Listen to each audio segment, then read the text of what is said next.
everybody, welcome to Let's Talk About It. First, let's open up with a word from one of our special hosts, Connor. Or what? Oh, Connor, you had this whole rousing speech prepared. Hurry, go into it. but my mouth is so full of sandwich.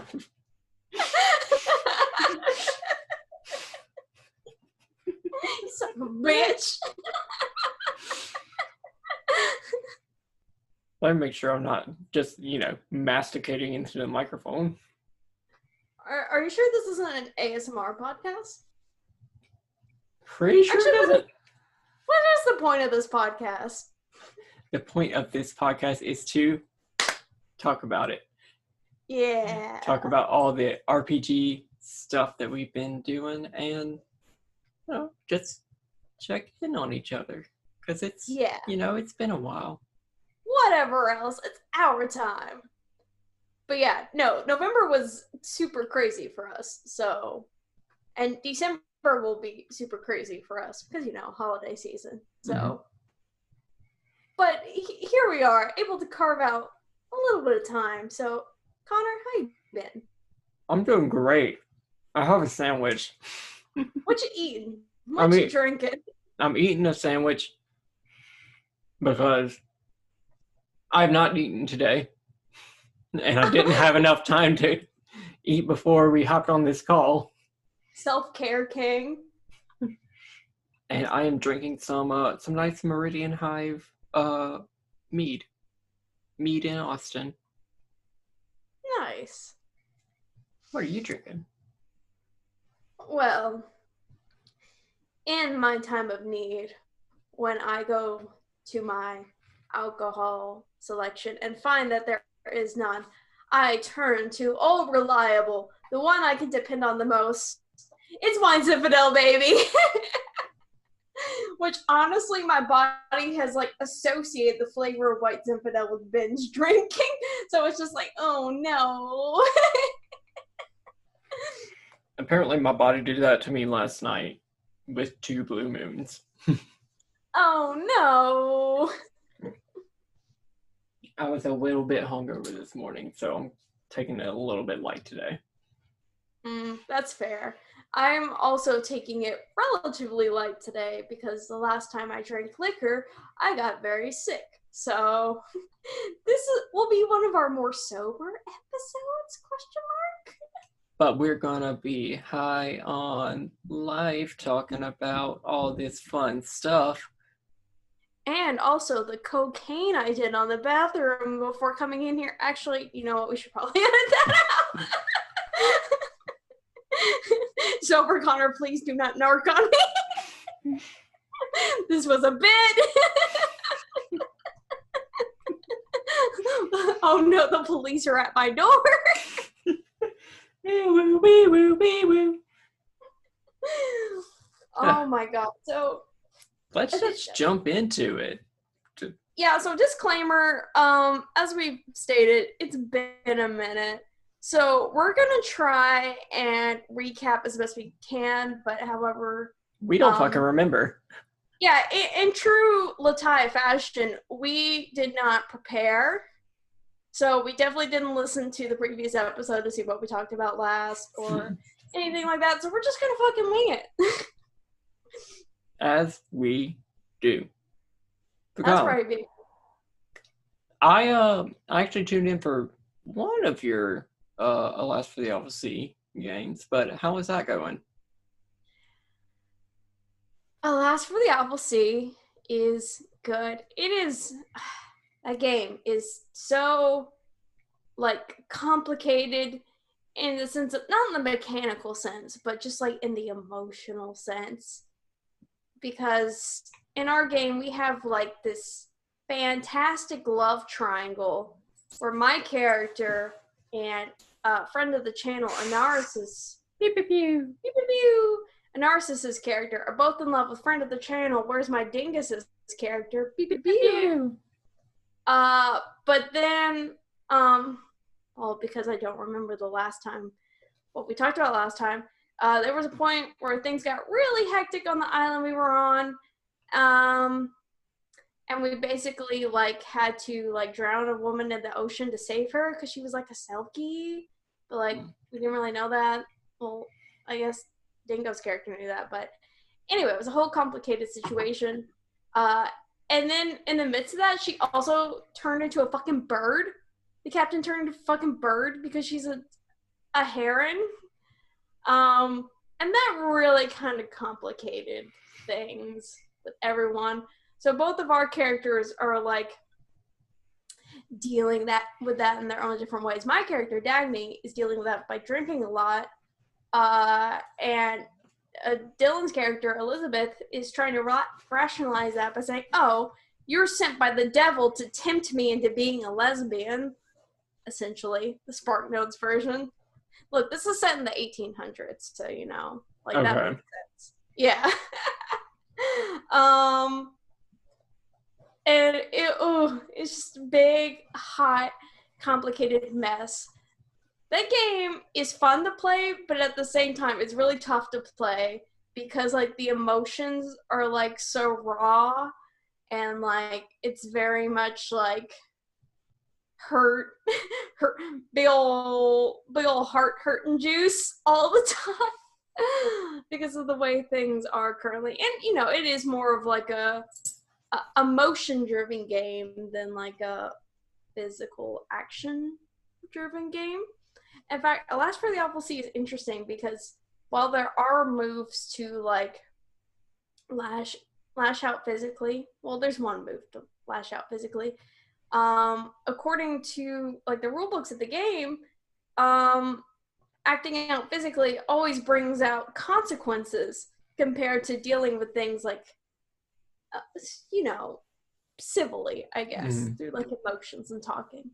So it really is more of a role-playing game than anything.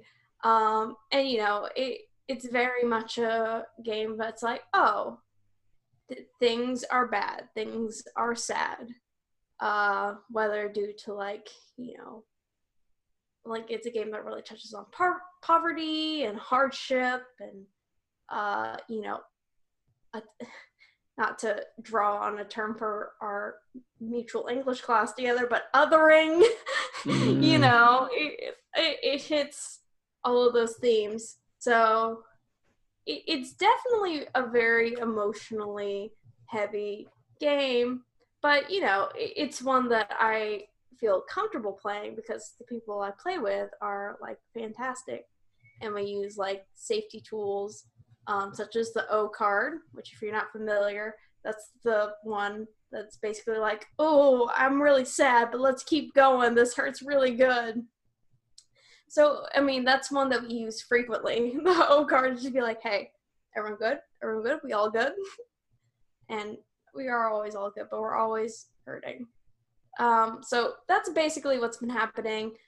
Biggest new plot thing is that we finally made it to a new island and with new characters to meet, and we're trying to figure out what the plot of this island is.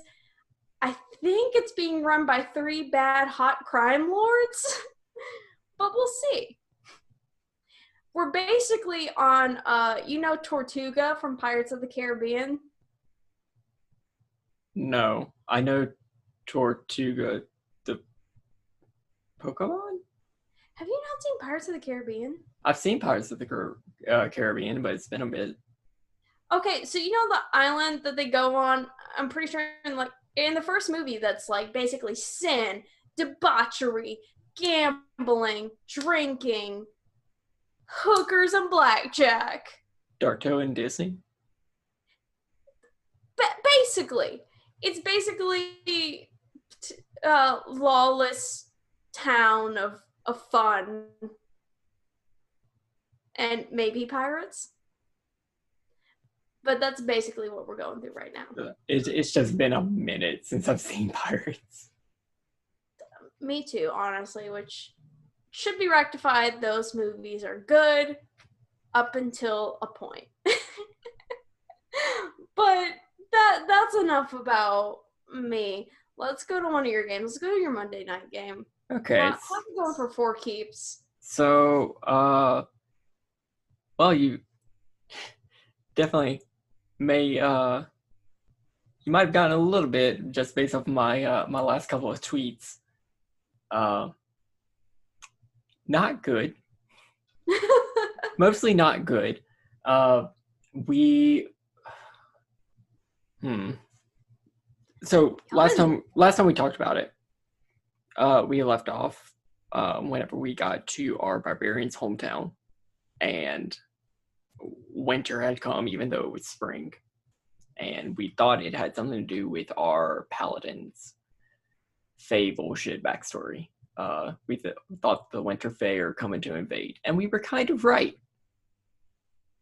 We had a coven of hags, a coven of bear hags, who were terrorizing the land.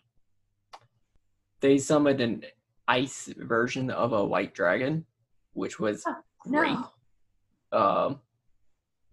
Great as in, oh no, not great at all, or great because it was kind of fun to fight? Great as in it killed our paladin, who is a revenant now, so just came back. That was great. She lost her sword though. Her special sword that was given to her by our god. Oh no. We end up going to find one of Corey's seasons. Corey had an encounter with the Raven Queen where she sort of took her seasons to get her on the same path that Corlon walked. Well, her spring form was in this giant tree, which was it was a staff that a firbolg planted, but also an archfey. Okay. Who trapped us and showed us the version of our lives where we lived out our fullest potential. Ooh, what did Archon's look like? Archon saw a timeline where he was never raised by blood hunters. Ooh, that's drastically different. He was never taken away from the Cult of Tyrants. Ooh, I bet he was big bad dragon daddy. He was. He ended up he became the blood lord of the Ashen After, put a stop to the war in the land to the south of us. And yeah, he was fucking awesome. He hasn't told anybody about it because he thinks that they would judge him. Yeah, how much have you shared of like your Tiamatness with the rest of your party members? Because that's usually not a thing that is met with a positive reception. He shared the fact that he's worshiping Tiamat, but Archon hasn't been able to talk a lot about what specifically he's been doing because Tiamat does not want him to share that, his dragon patron is trapped in a nightmare crystal from the time that Dindar killed him,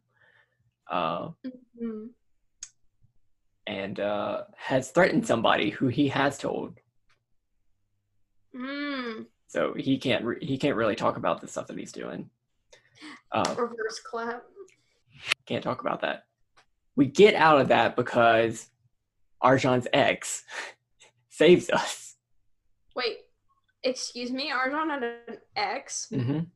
Arjon had one friend growing up with the Blood Hunters, and they shared a night together.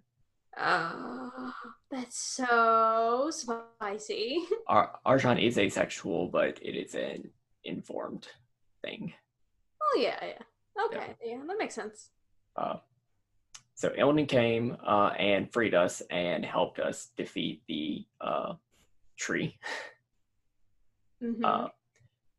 And trapped the Archfey so that she could take him back to the Feywild, because it turns out she's a Fey.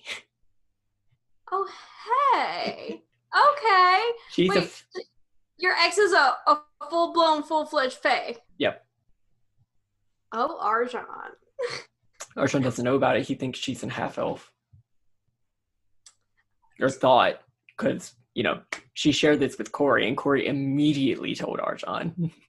Oh my god. That's spicy. What kind of fae was she? Just like fae? That's No. Faye. Fire. Okay. Undercover cop. Spicy. So after we deal with that tree and the archfey and everything, we go and fight these 3 hags and the dragon again. Kylen dies. Oh my god. And the rest of us, we were able to kill 2 of the hags, but we were all in single-digit hit points and completely Has everyone died except for Gwen? Yep. Oh my god. You gotta get her next. So, our wizard cleric is dead. And none of the rest of us can revive him. So we're about to fucking marry him, because we don't know what we're doing. We don't think he can come back. But his shield, which has the daughter of the Raven Queen What? inside of it. I knew there was a little spirit child inside. I didn't realize it was the daughter of the Raven Queen. Tries to heal him, but can't. Corey prays to her goddess, saying that she would, give up her moon god powers to bring Kylen back. And her goddess hears her prayers, but instead, her girlfriend, the drow, Olivia, she instead gives up her moon powers. It's more important for Corey to have hers. And so now they can no longer talk on moonlit nights. Oh no. But But Kylen is brought back to life. Gwen is able to reconcile with her parents, and then we head to the dwarven city of Serchelier, which friend of the channel, Just a Summer Job, did a little map of. Hell yeah. We got a map of the city. That's Mission maps from Summer. It. Commission maps from Summer. They're really good. She's really, really good at it. So we head there. We collect on a couple of bounties. We actually got fucking paid. It's great. Hell yeah. Money guns galore. We get there and Arjan is just like, look, I'm tired. I'm going to go to bed. I just want to lay down for a little bit and think about everything that's going on. And he's acting kind of sus. But everyone's just like, okay, go ahead. He's still got this problem where he's got his dragon patron trapped in a crystal in his heart. Yes, typical problems we all have. Mm-hmm. And he's got 2 different aspects of Tiamat, the blue head and the green head, that are both sort of toying with him. Dragons inside of you. Mm-hmm. All are J-pop idols. He makes a deal with Tiamat because we're all dying, and if Arjan dies again, he's pretty sure that's going to be it for him, and also Tarlayan, the his death counts at 2, right? Mm-hmm. Yeah. And he's pretty sure that Tiamat isn't going to be able to get her consort back if that happens. So he's just like, I need to get to Avernus so that you can fix this. Mm-hmm. She's like, okay. What are you willing to trade? Arjun's just like, what do you want? I want a stake in your company. Is that right? Mm-hmm. I want to become a shareholder. That's particularly evil. So Indoor and I have been conspiring for a bit. I I like the Acquisitions Inc. book, and I wanted to make a version of Ac Inc. in his homebrew world. It just so happens that this one is a front for the Cult of Dragons. Oh no, you bastard! Whoops! 5 dragon heads incorporated into one. It's Tiamat. So I go down to hell, and I meet with Tiamat, and she hugs me. So I'm living my best life. I finally meet the aspect of the Black Head of Tiamat, which Queen. And Tarlayan is freed. Very weak, so he's going to be chilling in Avernus for a good minute. Arjan is alone. But Tiamat kind of had another consort for the past 20 years. Ooh. Who is not happy with me. Awkward. So I'm sure I'm going to have to be dealing with that. Do you think that Tarlayan being free will have any negative ramifications on anything, on the party, on the way things are going to be in the world? Because it seemed like he was kind of a bad dude. Like, no offense, but he seemed kind of a bad dude. Oh yeah, he was evil as fuck, but when it came down to it, I think that he and Arjan were on the same side. Mm-hmm. I don't know who that's speaking more of, but... Same goal, different methods, or? So Tarlayan's main thing was to get back his, like, empire and dominate everything, which Arjan wasn't about, but Arjan was on board for ending the war in the Warring Kingdoms. Yeah. Because, you know, that's a whole bunch of people dying. Arjan was more stop the end of the world, because that's kind of important. And Tarlayan could have gotten behind that too. Yeah, is there still like the whole moon, dark side of the moon is full of evil things thing coming forward? We have not done anything about that. Although I'm pretty sure it has something to do with all the hags that we've been fighting. Ooh. Because like they've all been sort of talking, and so we're trying to track down this shifting manor that changes with the phases of the moon. Ooh. Maybe we'll find that, but we have to do some triangulation. That's a spicy. It's a spicy meatball. But whenever Arjan went to Avernus, our barbarian, who is in the room next to him, may have peeked in. Because you know, she heard Arjan whispering with a woman.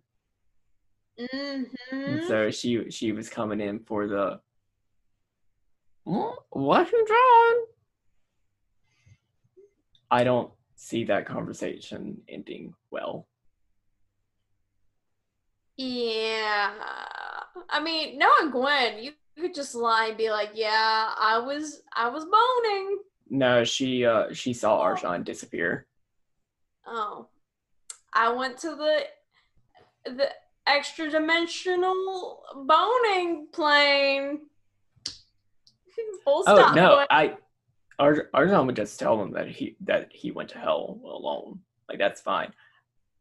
I think he might get a little mad at Gwen for peeking in on him whenever she thought he was having sex. I mean, yeah, that makes sense. You know, that does make sense. I mean, and I'm sure Gwen will get mad because, you know, going to hell to deal with a goddess of dragons who is not very nice typically. Yeah, I don't think we're going to be playing that this Monday because I think the Curse of Strahd group is going to be taking our spot, including me. Okay. Oh. Yeah. I've been playing an Indoor's Curse of Strahd game every now and then just as a guest character. I was playing Billy the Hag. Fuck yeah, Billy. Totally going to be the next Dark Master of Barovia, but nobody else knows that. Oh my god, Queen! So yeah, that was my Monday game. What's another one of your games? Let's talk about Cape Lorelei. Oh, Cape Lorelei is so good, and I love it. So, for those of you who aren't familiar, it is an Urban Shadows actual play podcast, which, let me say, I love doing podcasts versus doing like Twitch streams because I can show up in my pajamas. No one can see me besides the people I'm recording with, and it feels much more like a home game because it's all of us like feeding off each other's energy without anyone else like interfering, like Twitch chat. You know, you don't feel like you're being watched, and so good. I mean, and I love it when people listen to it like after the fact, but very much love the actual play podcast experience. So good. Yeah, so Urban Shadows is a game that basically thrives on drama, relational drama, political drama, conflicts of interest, and I'm trying to think where we're at in the story because where I have recorded and what has been published are two separate things. But I'm pretty sure since we have talked last, we had our first episode together where we were all in the same, well, we weren't all physically in the same room, but like 3 people were in the same room. And my character was on like a phone call. And let me tell you, that was the most chaotic experience.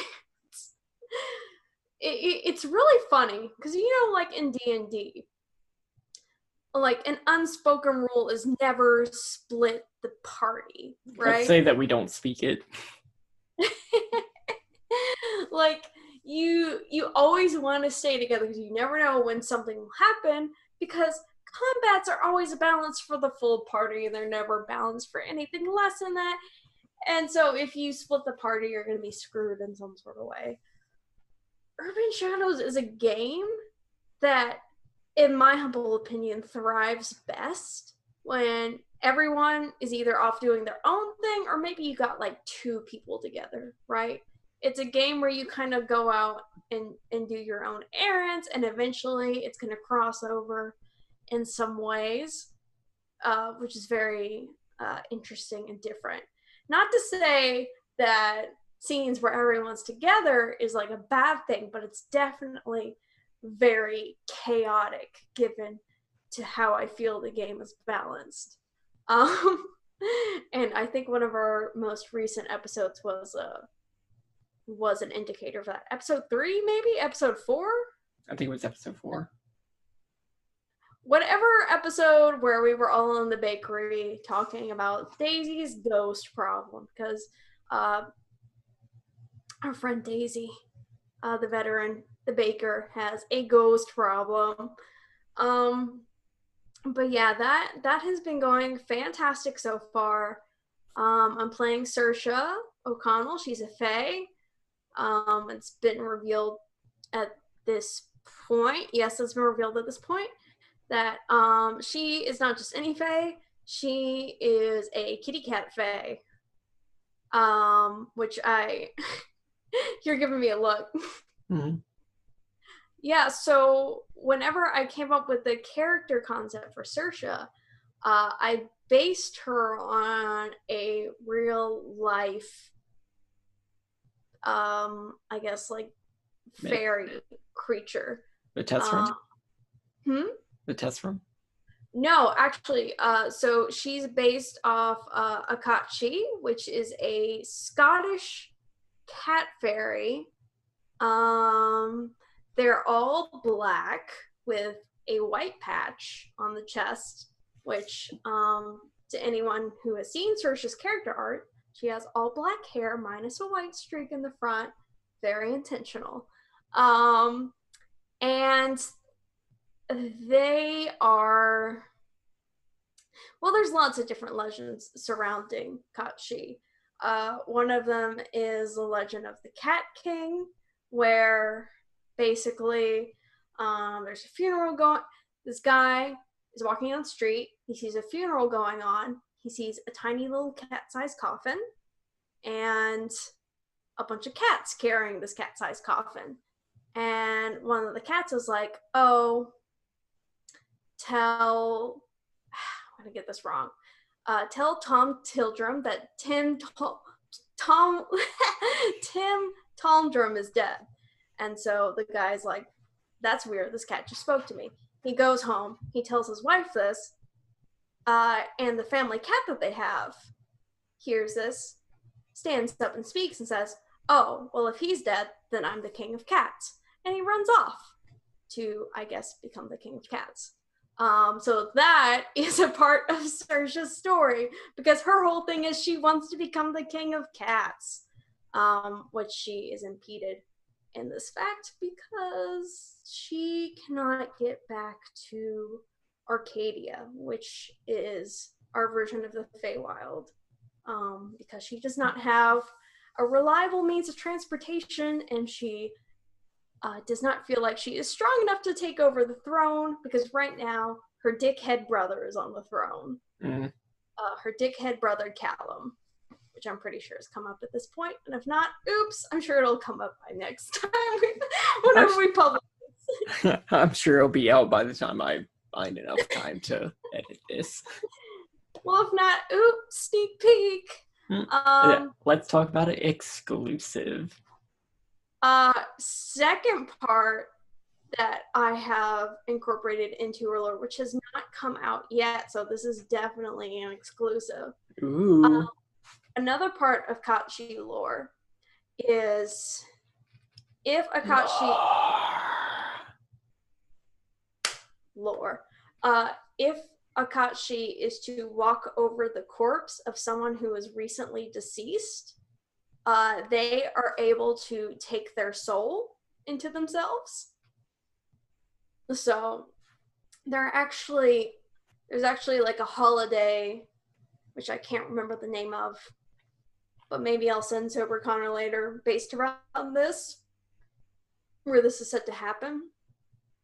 And basically, so like the people of like Scotland who would believe this would go out and like leave out bowls of milk for cats, or like play with cats to distract them, because if you distract them long enough, the souls can pass on peacefully without the Kachi interfering and taking their souls. And minor spoiler, there may be a custom move where Saoirse can take people's souls, but it hasn't come up yet.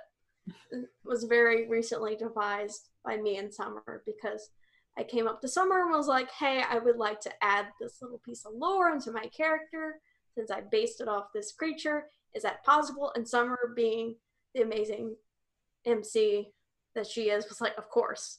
So it's been really cool to like be on my total Fae bullshit in this game, because I definitely love the Fae, and I think Kachi are very interesting. And so in the lore of where this takes place in the Cape Lorelei universe, the Kachi are known as the Kingdom of Grimalkin. Are basically all cat fae, and Saoirse just wants to go back and rule. She wants to be in charge of that court because she feels like it's her right. Does she have any actual claim to it? Debatable. She's got a lot of siblings. But that's her whole goal. That's everything she's working towards. Which is really fun, fresh, and sexy. Just given that her being a fae, and how she approaches her goals basically is like a giant steamroller over everyone else, basically.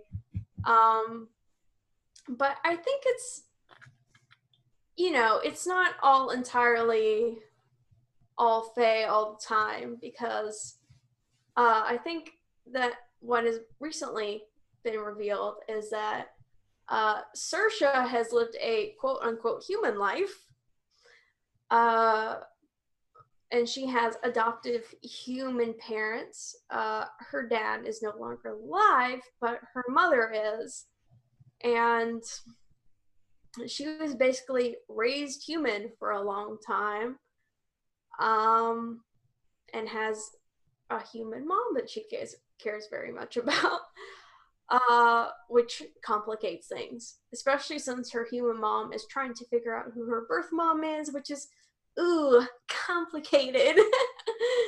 Don't want you to figure out that. That's no good. That's very bad.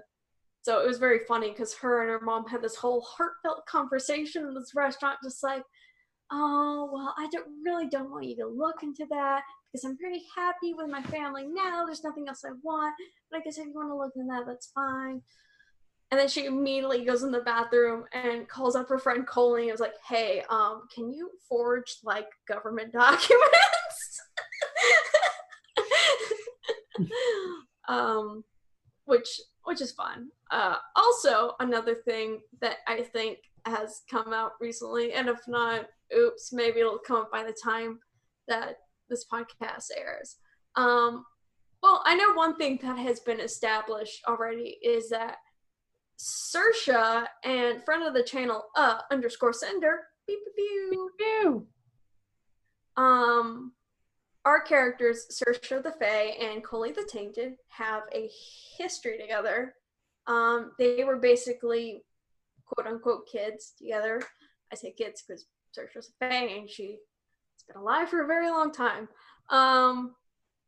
So when Saoirse basically came down to Arcadia and was raised as like a human kid, or came from Arcadia,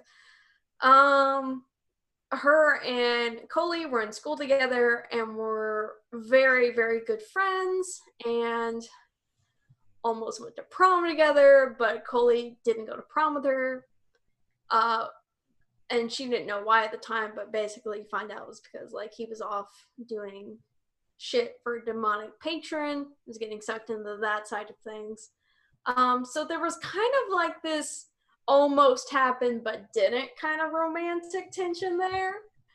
And I think in the most recent episode it becomes more present because they have a very like intimate conversation, and they kind of like dance around it, and that's a very fun dynamic because it is the ultimate slow burn, much to our castmates Katie and Riley's just regret. Because it will never happen. We will never fucking smooch. I'm saying it now. I'm speaking it into existence. It will be a slow burn and it will hurt. But that's really fun to explore that dynamic because I've never actually had like a romantic, I say very loosely, romantic dynamic with someone, and let me tell you, it's fun, it's spicy.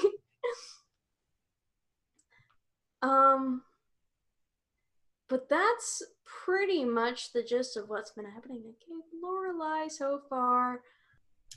Well, while you're taking that big old sippy, Salt Marsh. Salt Marsh. So I think the last time we left off was whenever we were bleeding from you signing your starting your Tharstan worship. Yes, which has progressed so well so far, and to which I mean that it kind of did not go super well. Because I think before we left off, Jill was given these 3 books by this Tharstan cultist, which she wasn't able to get to right away, but we had kind of a downtime episode in which she was able to get through the first two books, I think with help of Ullman, especially Ham, because Ham is a warlock and has like the eyes of the rune keeper to where they can read anything, even deep speech. cultist scribble. Yeah. And the first two books were fine. Basically, it was just like, the history of Tharsden.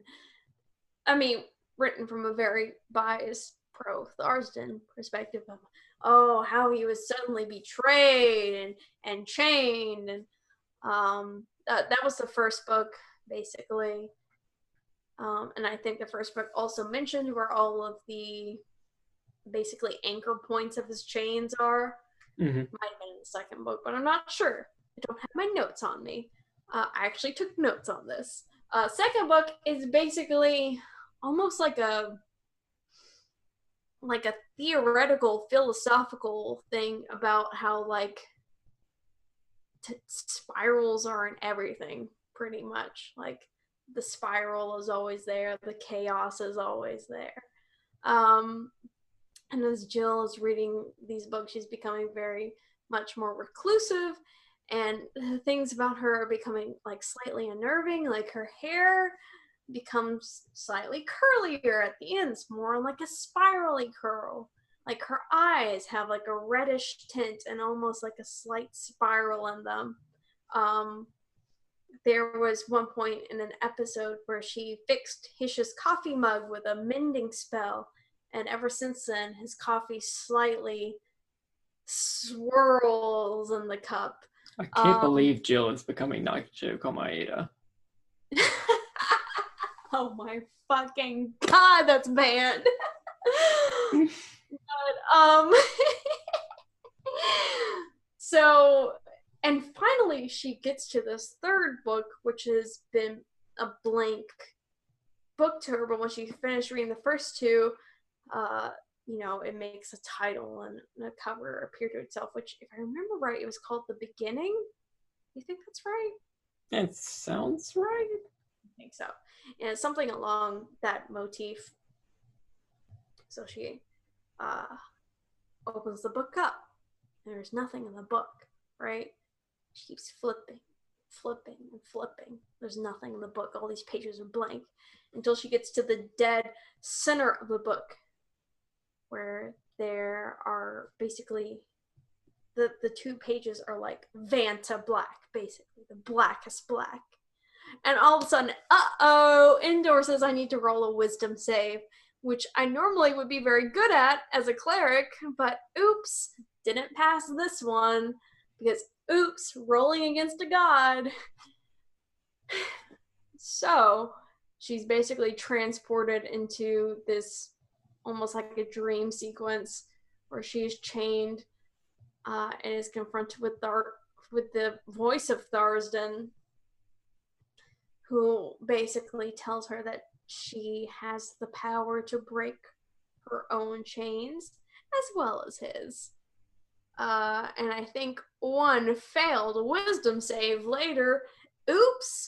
She writes in this book about how the first of the anchor points of his chains in Nightstone is lifted away by giants, which, for those of you who aren't familiar, I'm pretty sure is the opening thing to Storm King's Thunder. Yep. That we snatched for our campaign, but it doesn't matter. We're not going there. We're not doing Storm King's Thunder. We're going to go to Saltmarsh.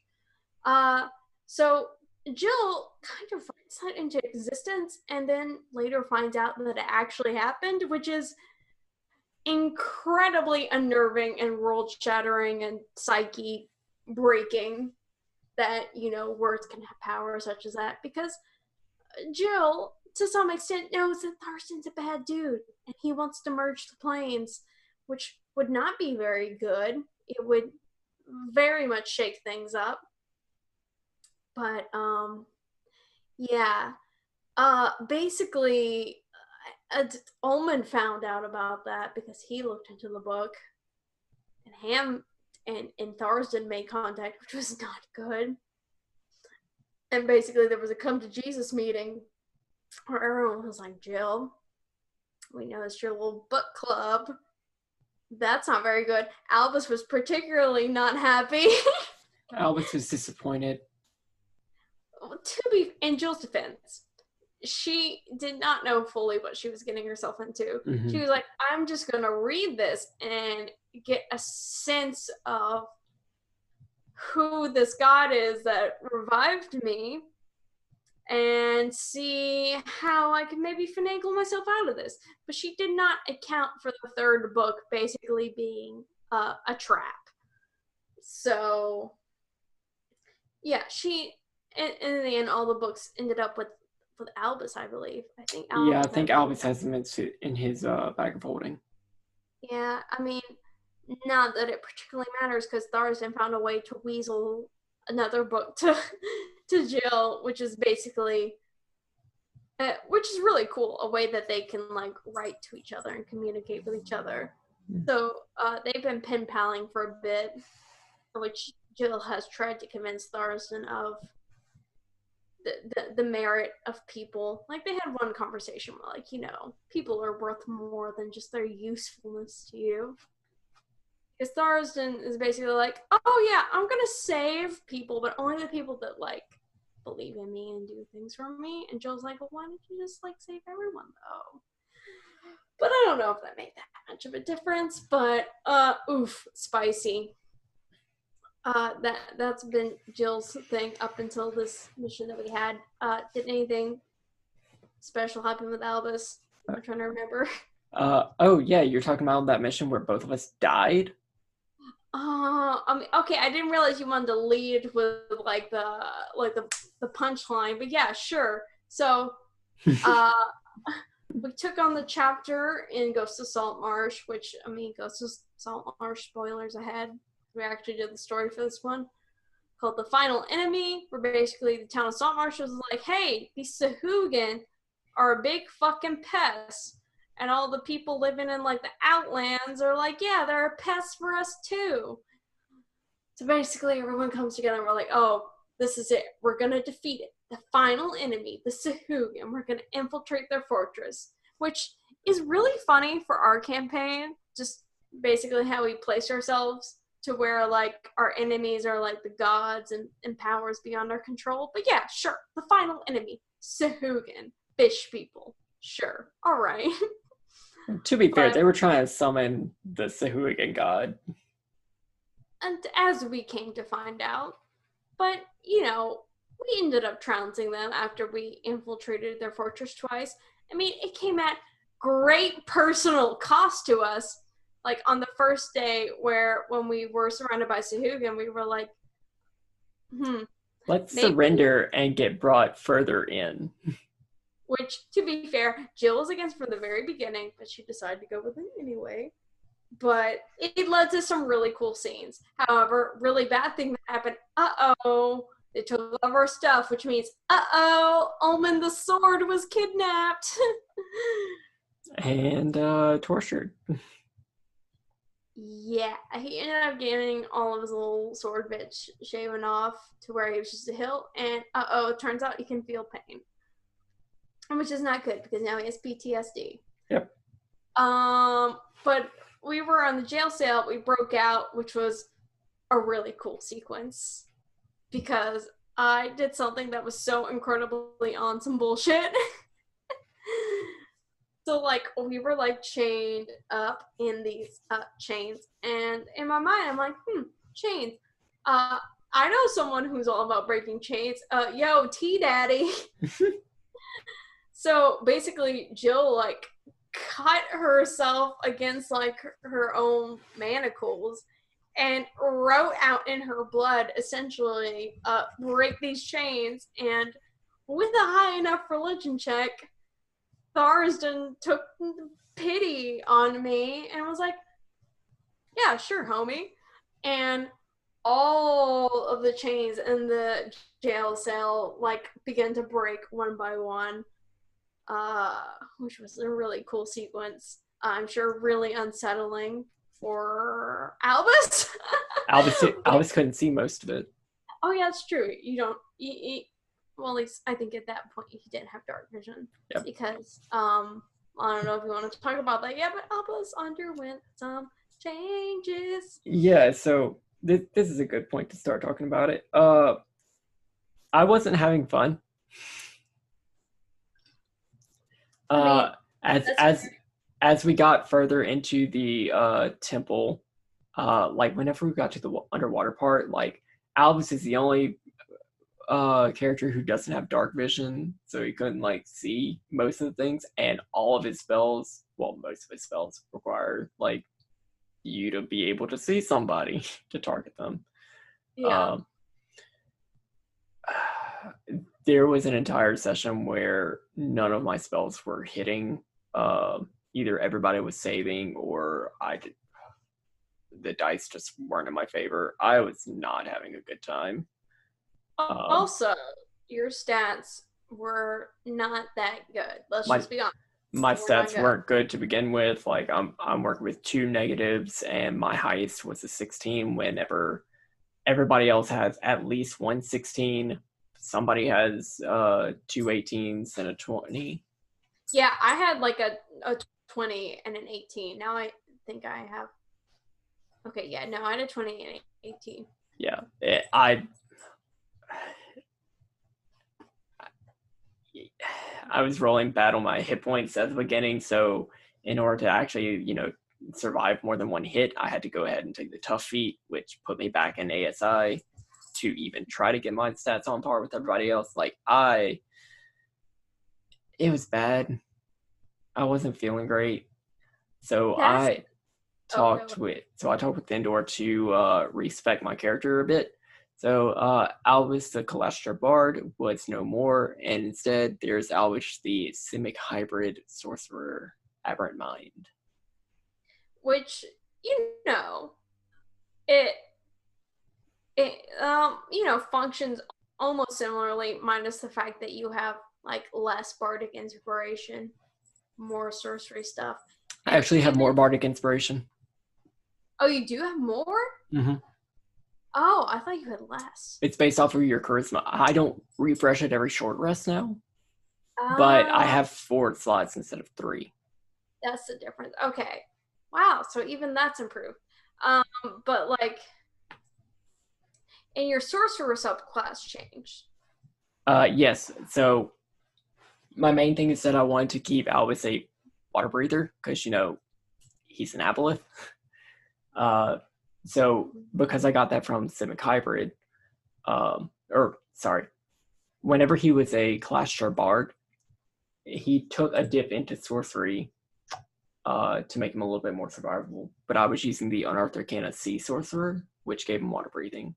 Yeah. But now he is an Aberrant Mind Sorcerer to give him more psionic flavor.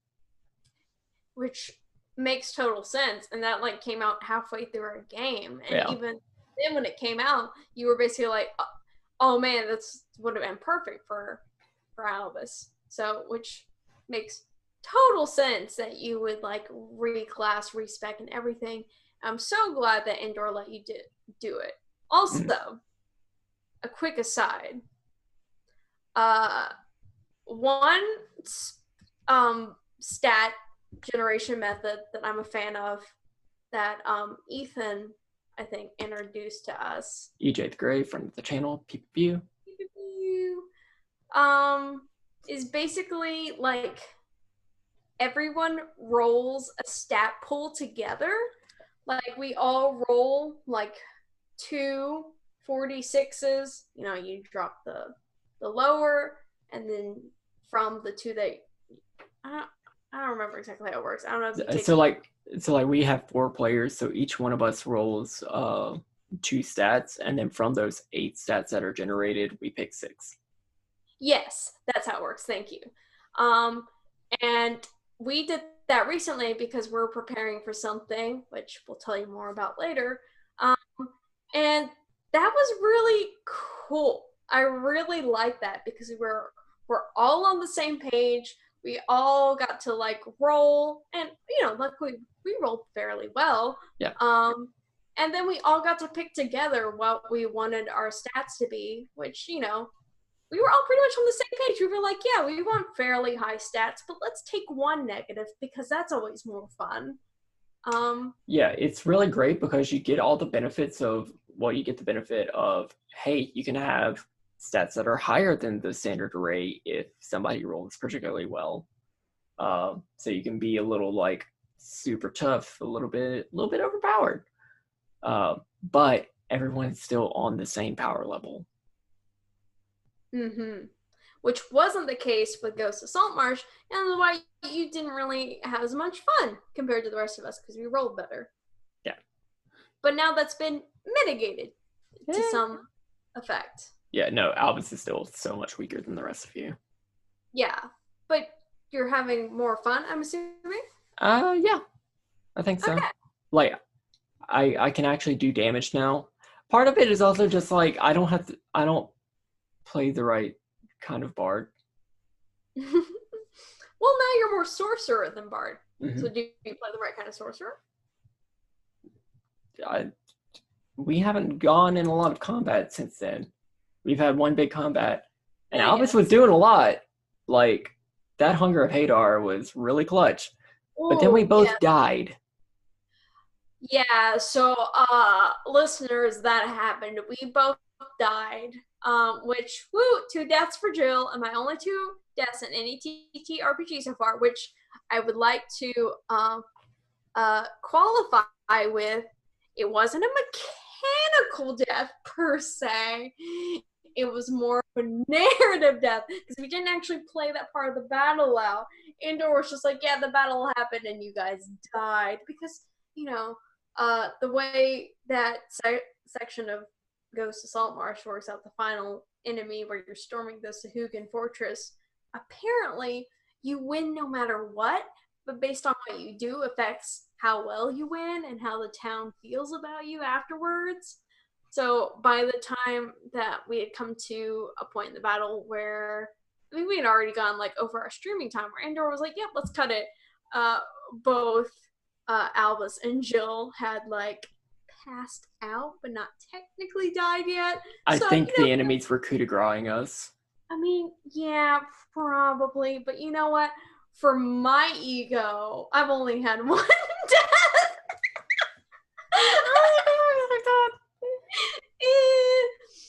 Which Jill totally could have gotten away without dying, but she did go back to save Albus and lost her invisibility. So you're welcome, Albus.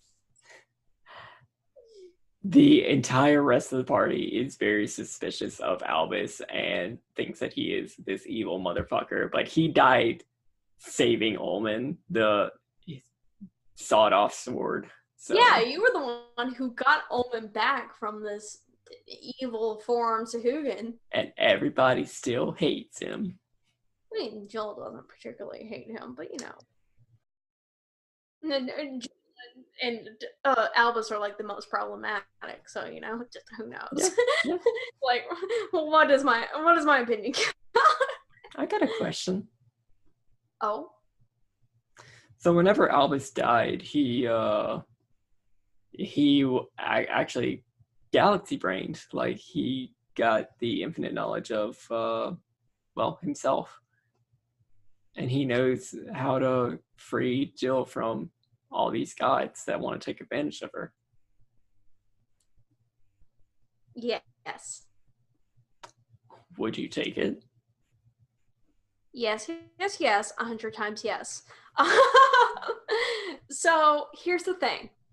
Jill's pretty complicated because she basically had no choice of Umberlee having her eye on her and ended up almost drowning, and then entered this whole thing with Umberlee, and that she felt like she couldn't get out of because Umberlee's a very petty, bitchy god, and like, oh, well, you know, if I can't have you, then oops, I'll drown your family, which are sailors.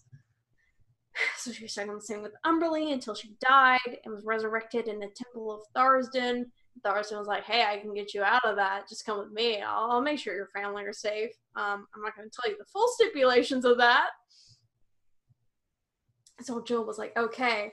And then she's finding out more and more. She's just like, you know. Wait. What?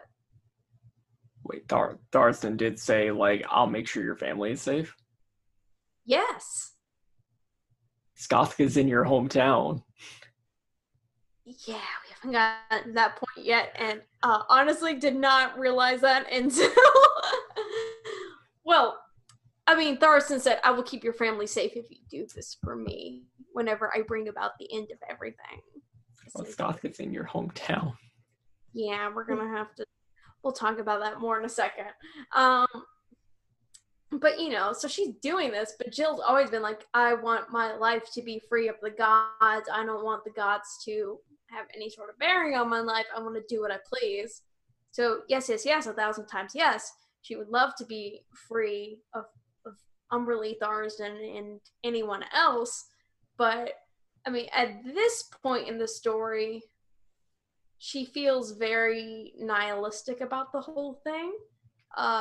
Because so we both had our own death sequences. Yours being you didn't really die. You just went back to the plane of water. Yep. Were an aboleth and got all your knowledge back. Well, he didn't have a body. Oh, yeah. But, you were able to come back as Albus. Yep. And retain a few choice bits. A few choice knowledge bits. One of them being how to get someone out of a deal with a god, which I appreciate. Jill's death sequence was basically she spent the 8 days it took before she got revived living out her life as it would have been had no gods ever paid attention to her. So she was a sailor for a time, ended up opening a paper. She ended up getting a lot of money and good political attention for her family and lived a very happy, calm life.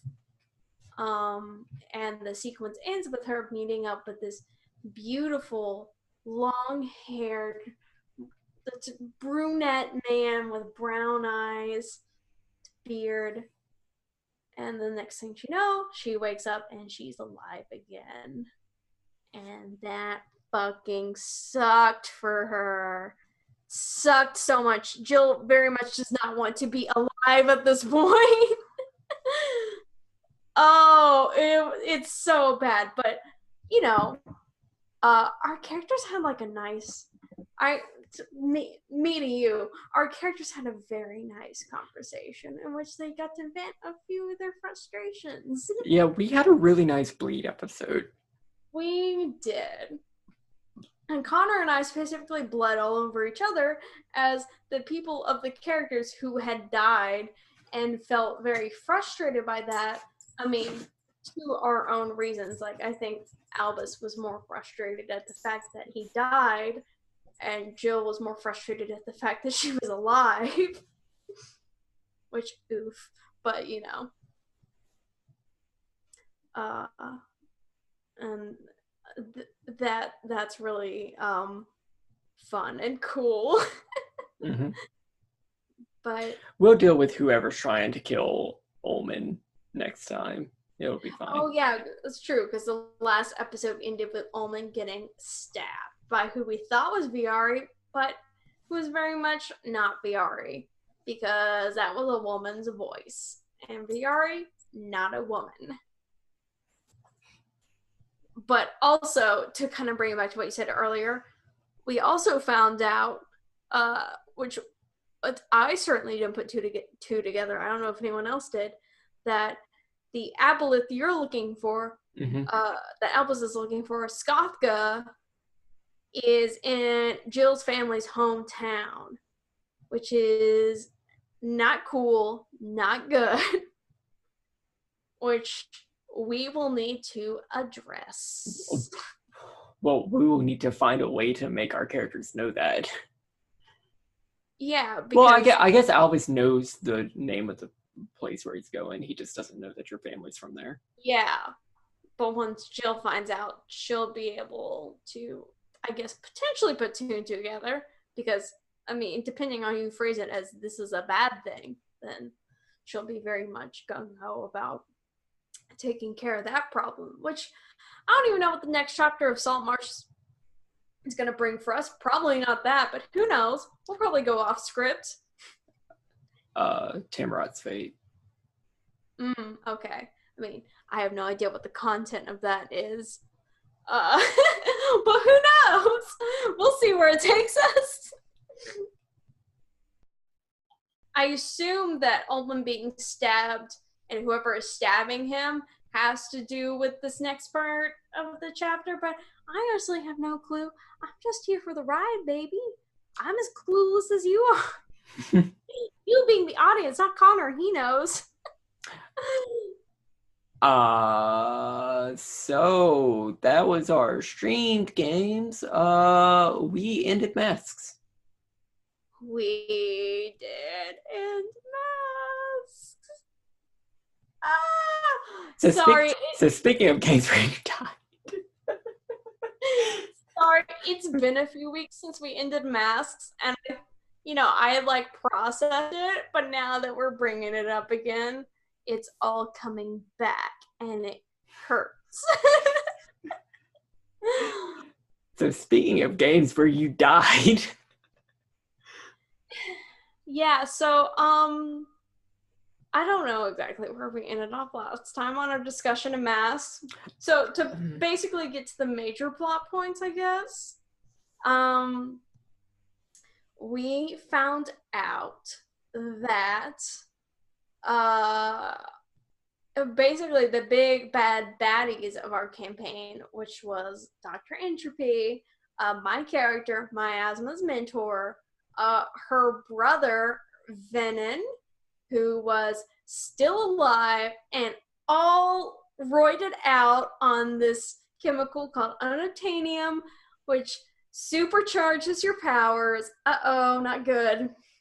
And all their council of evil baddies was going to this new building to like break out these supers and like juice them up with some unobtainium, which our characters were able to find out through the sentient, basically the personification of fate, that that would bring about the end of the world. So hey, maybe you should stop that.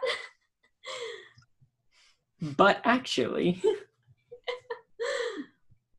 Oh, and along the way, before we got to that, well, shortly before we got to that battle point,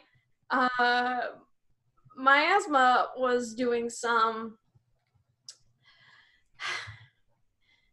So, fun thing about the Reform Playbook in Mask is that you get your own contacts from your time as a villain who can do things for you.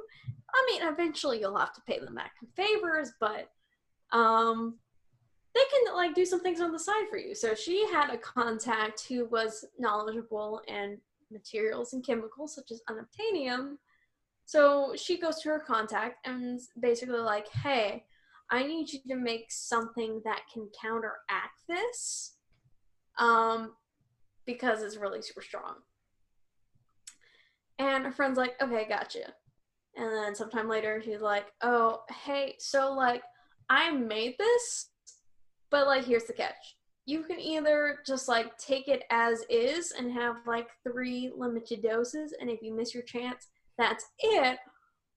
Or just like incorporate it into your body system and have this be a part of you permanently, which we don't know the full effects of, but like, you'll have unlimited access and unlimited attempts to neutralize all the unobtainium.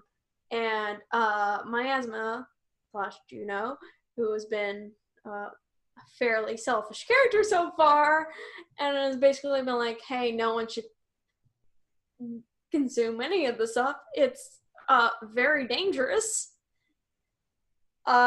Basically, it's like, you know what? Sure, fam, sign me the fuck up.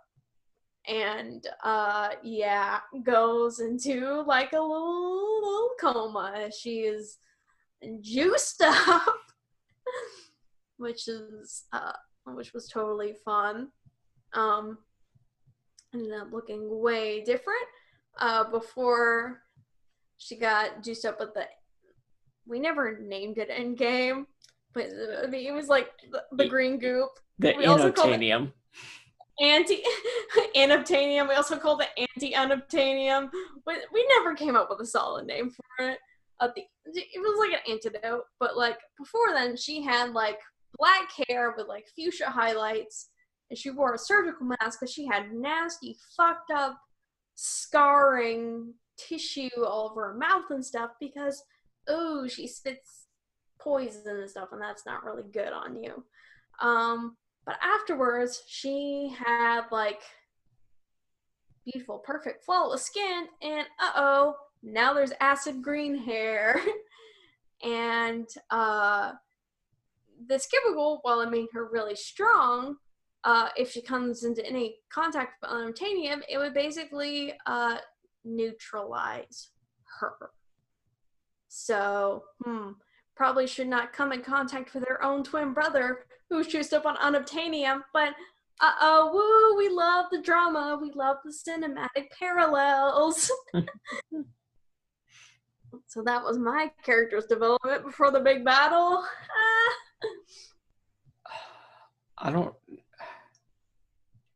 Hunter didn't really have a lot of development before his battle. Yeah.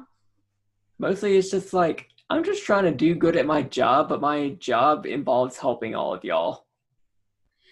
I mean, I think Hunter had had an interesting character arc where, like, you know, because he was on the side of the Igus, he's a product of Igus, but then he's finding out that Igus is doing some like shady things, and he's starting to question whether like blind loyalty to Igus is like the way to go, or maybe should he like question things. I mean, it was like it wasn't like the most overt thing, but like I noticed and I appreciated it. Yeah, for playing a soldier character, and using the soldier playbook, I guess Hunter's whole thing was like, am I just a soldier, or should I be trying to think for myself and realize that, hey, some fucked up shit is going on? But you know, he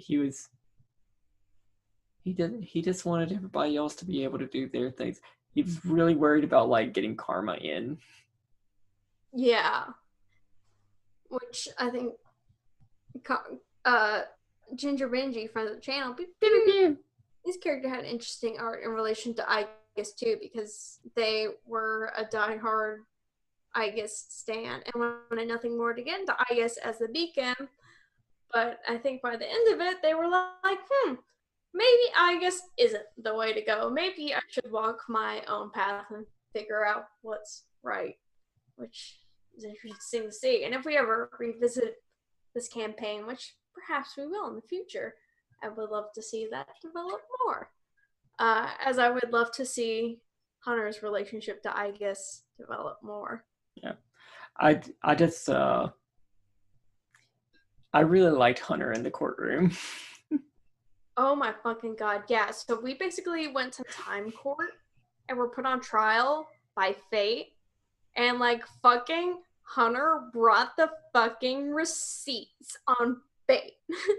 And we're like, fate is problematic, toxic, canceled. In this 452 tweet essay, I will. And you basically got it to where fate was like, okay, you know what? I'm going to tell you my plan. And like, and we're going to stop this. Yeah. I'm going to tell you what's really up. Now you got to take care of it. This was all a facade to get you to realize the stakes. Now get out of here, rascals. But yeah, that was a clutch moment by Hunter. Yeah. But now that one of us is dead. Okay, so here's what happened. And one of us is in the future. So here's what happened. Okay, here's what happened. So we get into this epic boss fight with all of the bosses we've seen so far. And we ended Hunter tanking like a badass. Yeah. Doing the most. me playing a character role that I actually like. Yes. Miasma all juiced up with her new powers because this goop makes her able to do like a shit ton of stuff. Like she is fucking sauced up, like badass. But like we were able to defeat most of our enemies. One of them ended up getting away. I'm looking at you, weird mannequin doppelganger man. But oh, and Dr. Entropy ended up like dying and like incorporating himself into Venom because oops, turned out Venom was the big baddie all along. It was pulling the strings. Oops, oops. He infected another girl. Oh yeah, and he did end up infecting a girl with super screamy powers with the bad juice, the unobtainium. But we were able to mitigate that in the end, kind of. We were like, hey, just like be good. And she was like, okay. Yeah, Hunter, as a member of IGES, who was like, IGES was keeping these kids like trapped in this thing and like doing experiments or something on them, or just like holding them, but never really telling them why. Hunter was just like, yeah, that's bad. I'm going to take you into custody and I'm not going to hand you back over until like I'm going to make this stop. Yeah. Of course, he's like bleeding out whenever he's saying this, so. But it was still good on Hunter and like character development because he's not following Agas's orders.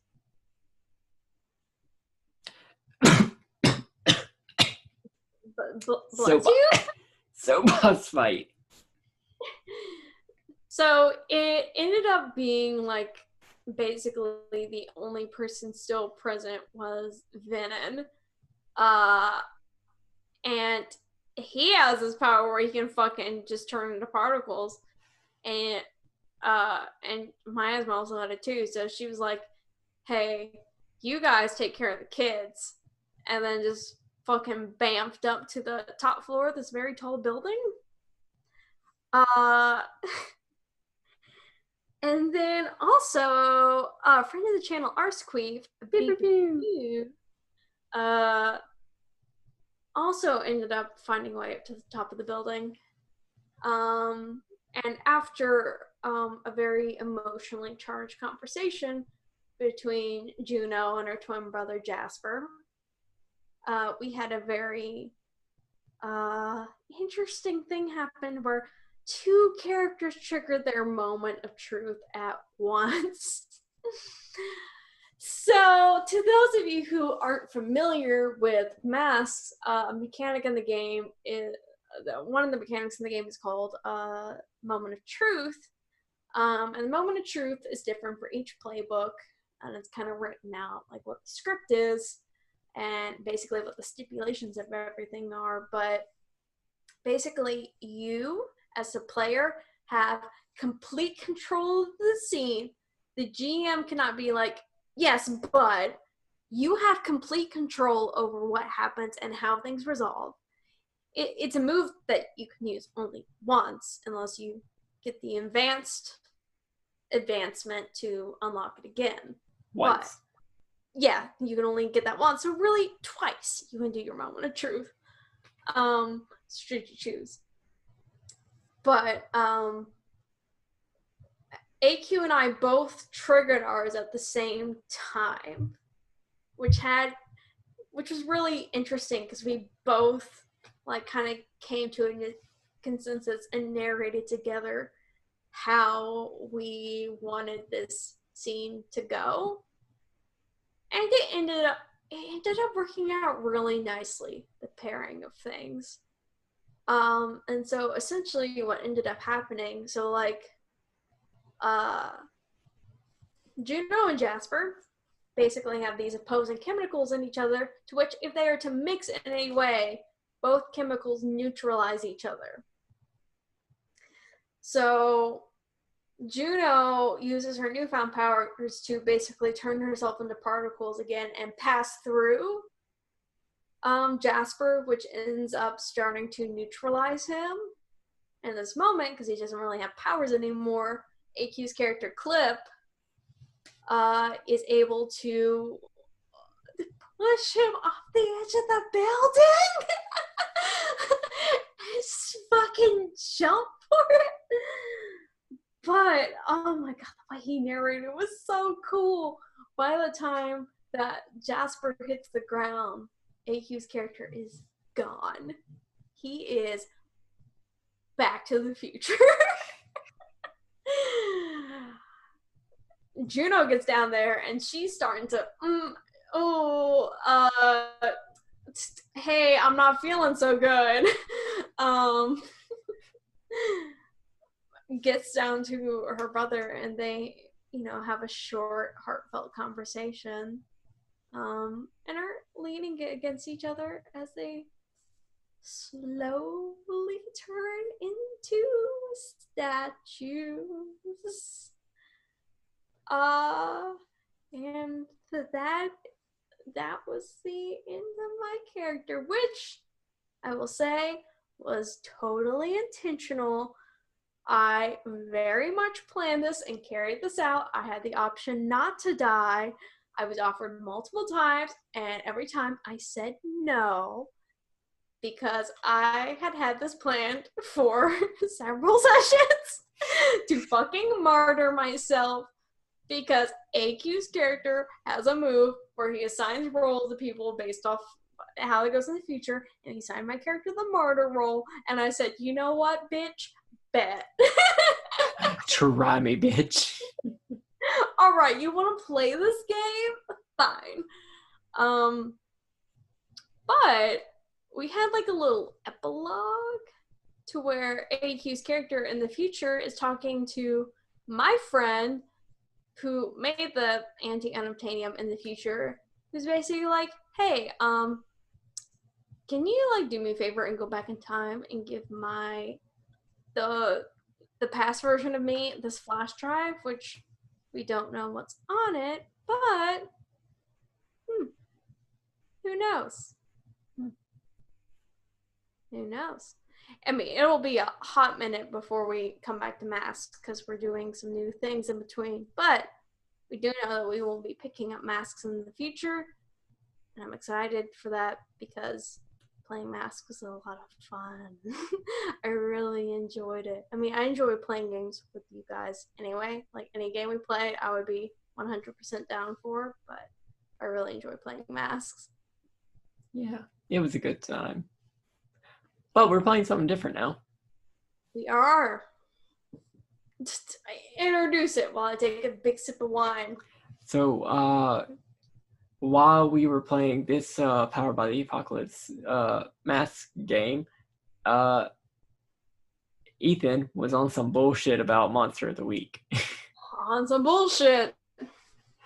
And was really interested in making a rural Louisiana setting for Monster of the Week and running some mysteries in it.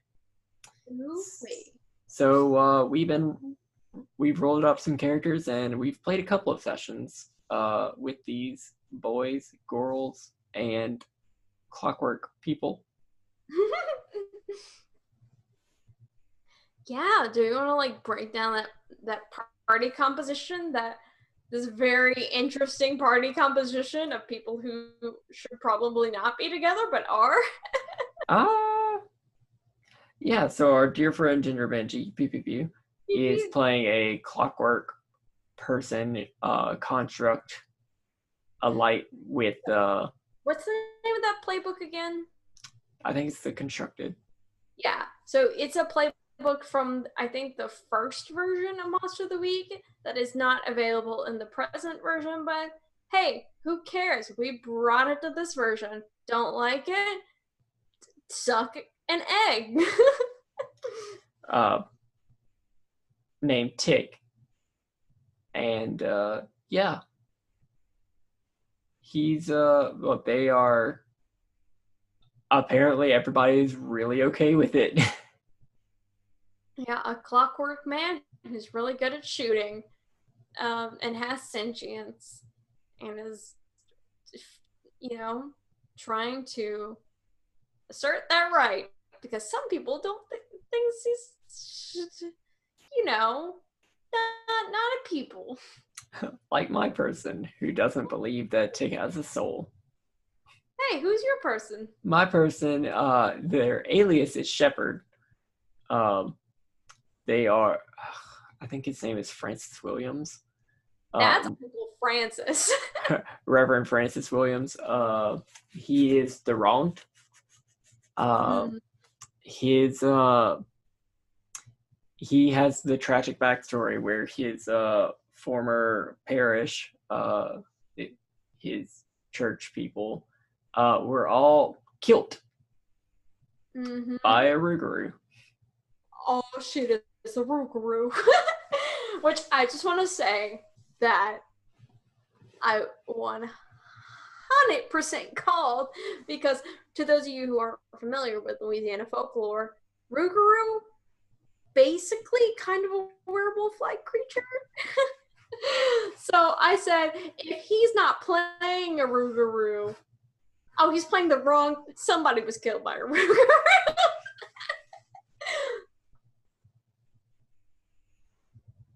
And well, I will say, one of the concepts that I was talking to Ethan about with Shepherd was that he was a werewolf, or is a werewolf, and his entire pack was killed by a Rougarou.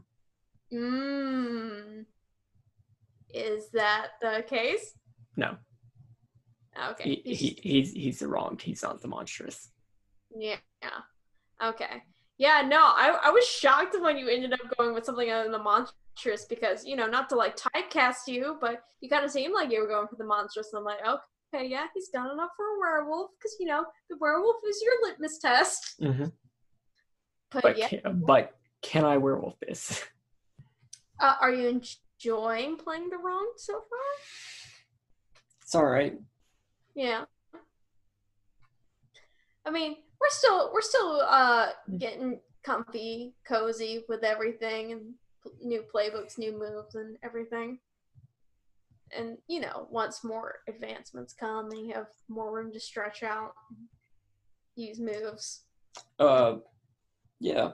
I really I like the relationship that he has with AQ's character, who is. Oh yeah, let's talk about that.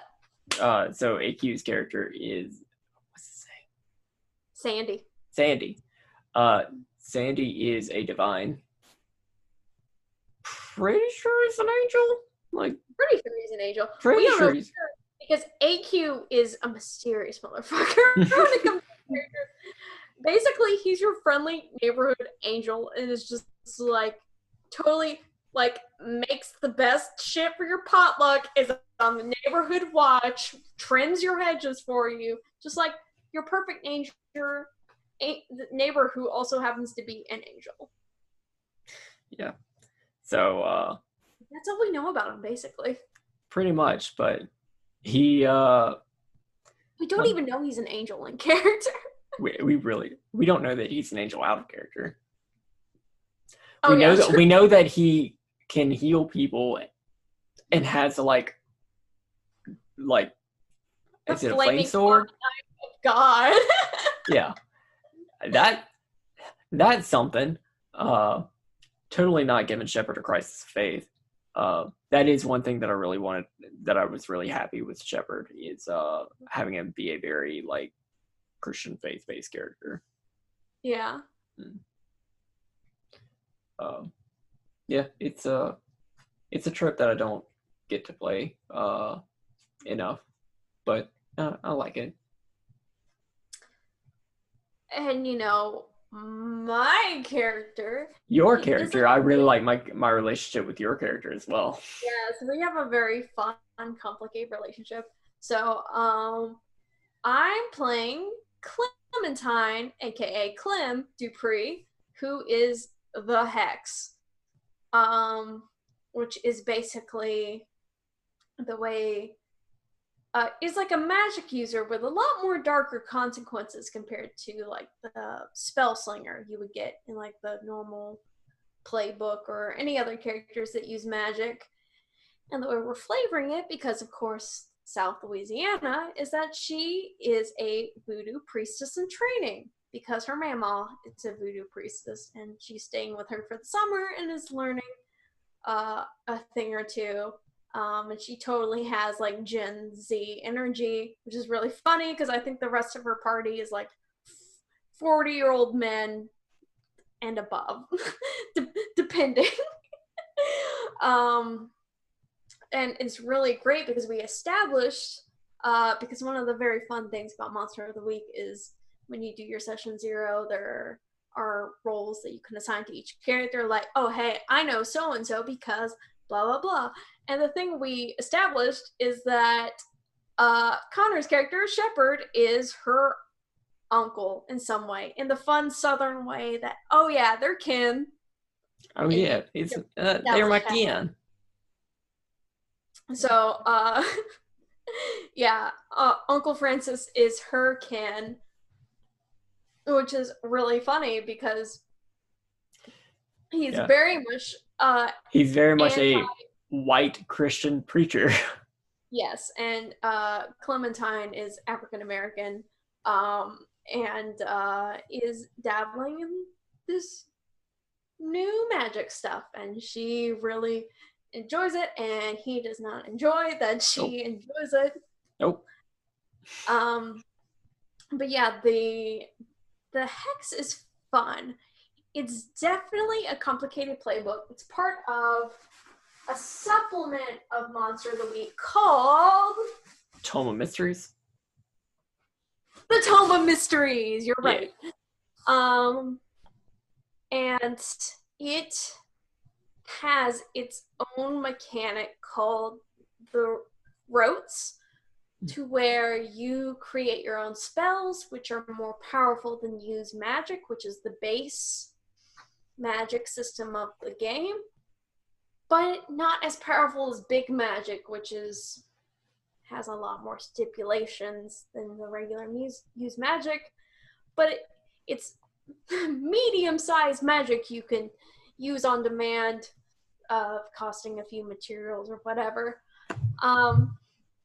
which is fun, cool, fresh, and sexy. And I have not come up with my first rote yet.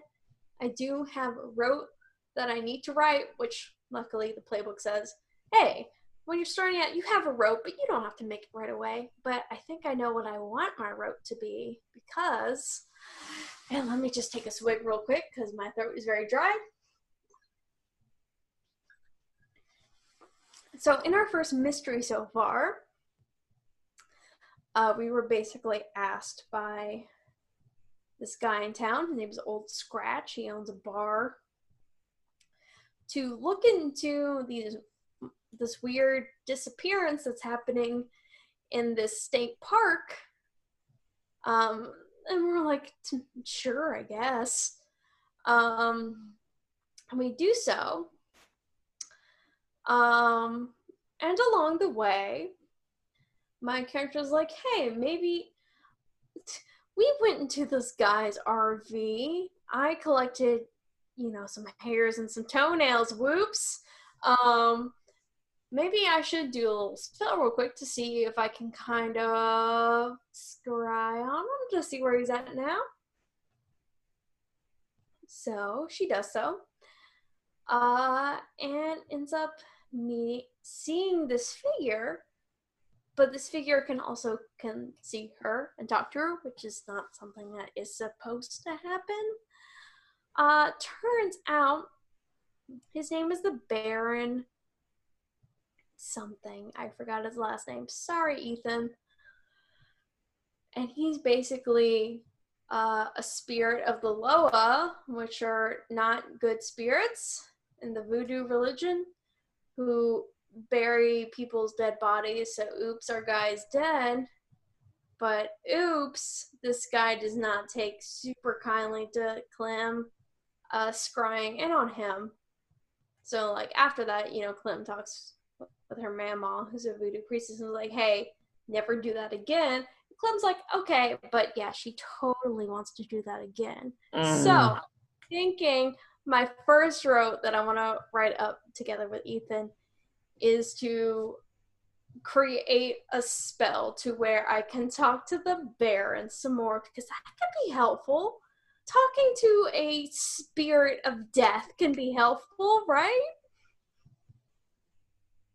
You're shaking your head. No, but you should be shaking it yes. Yeah, Yeah, I'm saying huh? do it because yes, be on that bullshit, but Shepard is saying no. Connor is saying yes. Oh, and Connor is also, saying no to Connor the person, but Connor the player is like, yes, give me that drama. what we are fighting currently, because Louisiana bullshit, we figured out that the monster in this case are grunches, the grunches, which are weird fucking little people who mutated into weird little gremlins who suck your innards out. They suck you dry. How the grudge stole your blood, your body fluids. How the grunge stole your pancreas. But yeah, so next time we come in, we're gonna be. Were we in the middle of a fight, or we were? No, we were investigating. Okay. Well, oh yeah, we were about to roll up on Grunch HQ. Yeah. So that's fun and good, but I think once we finish up this arc of the mystery, I think we're gonna be starting something new. Yeah, we're gonna be starting that Descent to Avernus game. Oh my god, we're gonna start Descent into Avernus. Yeah, if you want to know how to run Descent to Avernus, but in Tal'Dorei, that's up on the Patreon. You don't even have to be a patron. Wow, that's cool. For now. But yeah, I feel like we should save the details of that for that later. But yeah, just want you to know, it's coming. It's coming. And who knows? Maybe I'll tweet summaries of that, like I did with our other D&D games. Yeah, that was always fun. But we're gonna be back on that D&D bullshit. It's been a minute since we've done it. I mean, I'm excited to play any system with my very good friends, but it will be fun getting back into D&D, because that's what we started out with. We cut our teeth on, Summer and Amon, Waterdeep Dragon Heist.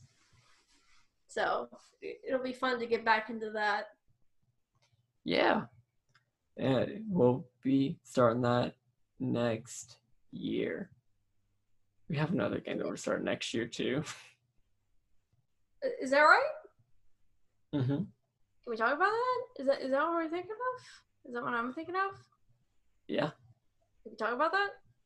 We can't really talk about it, but I'm really excited for my character for that thing. Should we hint vaguely about that? Mm-hmm. So coming in 2020, I cannot tell you when, Connor and I will be in a project together that will be available for streaming viewing. And that's probably all we can say, right? Yeah. I'm really excited about my character. I'm excited about mine too.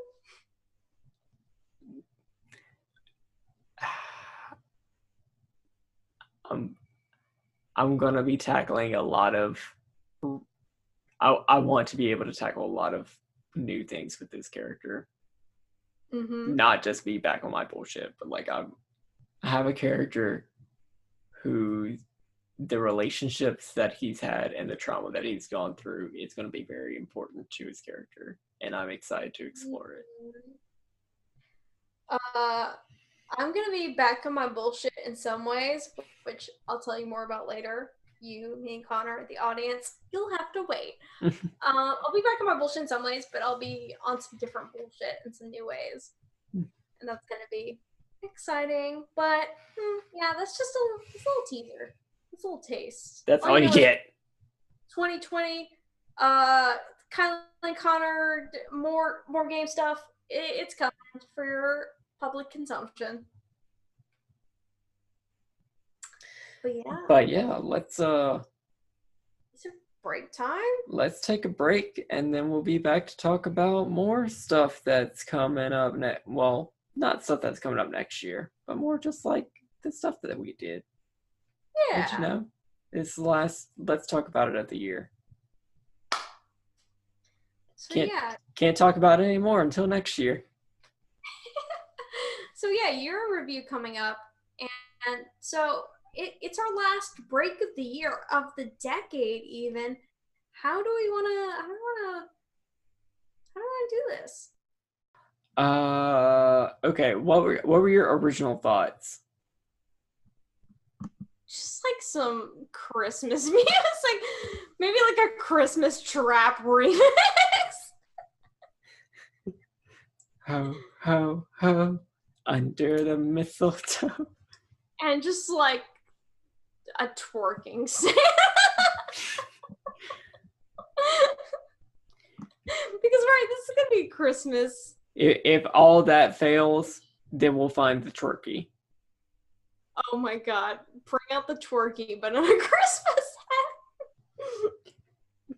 hat. Alright. Bye, guys. Alright, see you in a moment.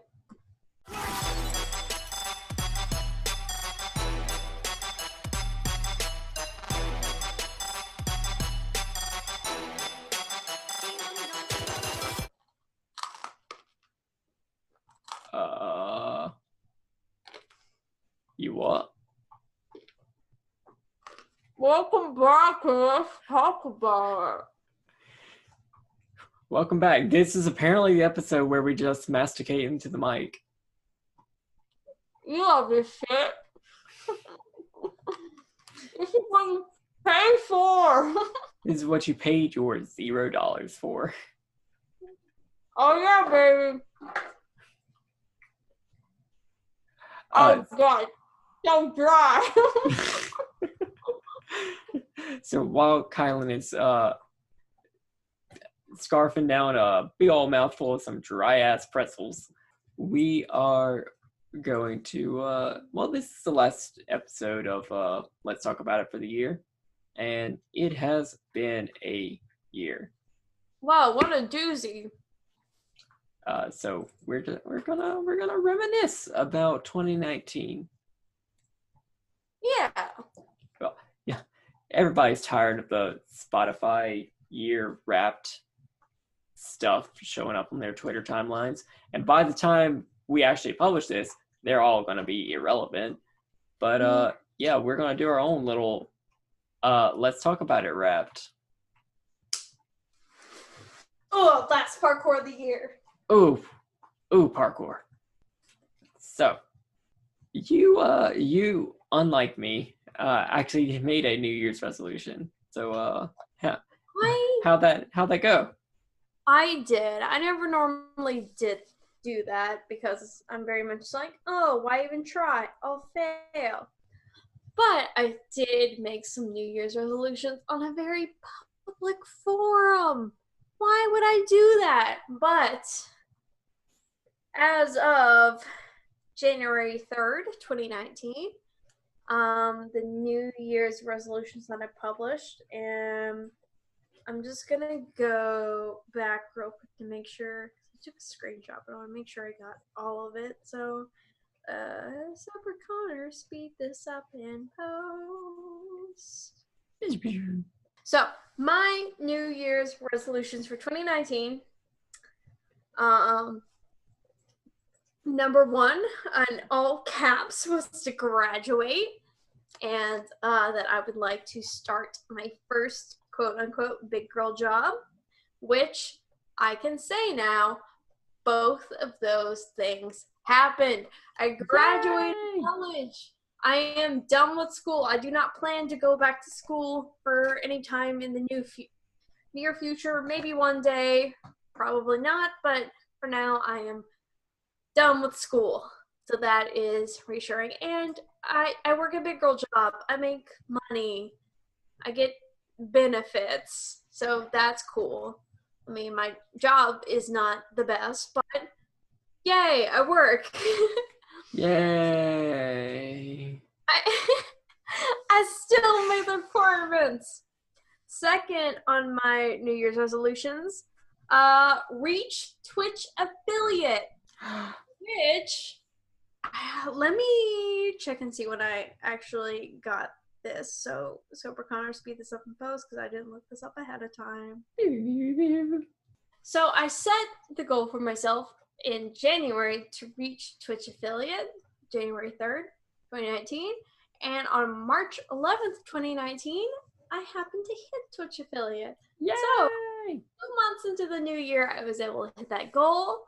I've been affiliate now for April, May, June, July, August, September, October. Like 9 months. Almost December. Yeah, almost 9 months. That's almost a full-term pregnancy where I've had my Twitch baby. Which has been so incredibly rewarding. I've loved having access to those emotes, and just like my Twitch community and friends. And also, I mean, to be honest, it does not hurt having the extra bit of cash every month that comes from being an affiliate. I mean, it certainly doesn't pay all my bills, but it definitely helps with things. So I'm incredibly appreciative of that. And on top of it, I'm incredibly appreciative for the excuse to just like play video games.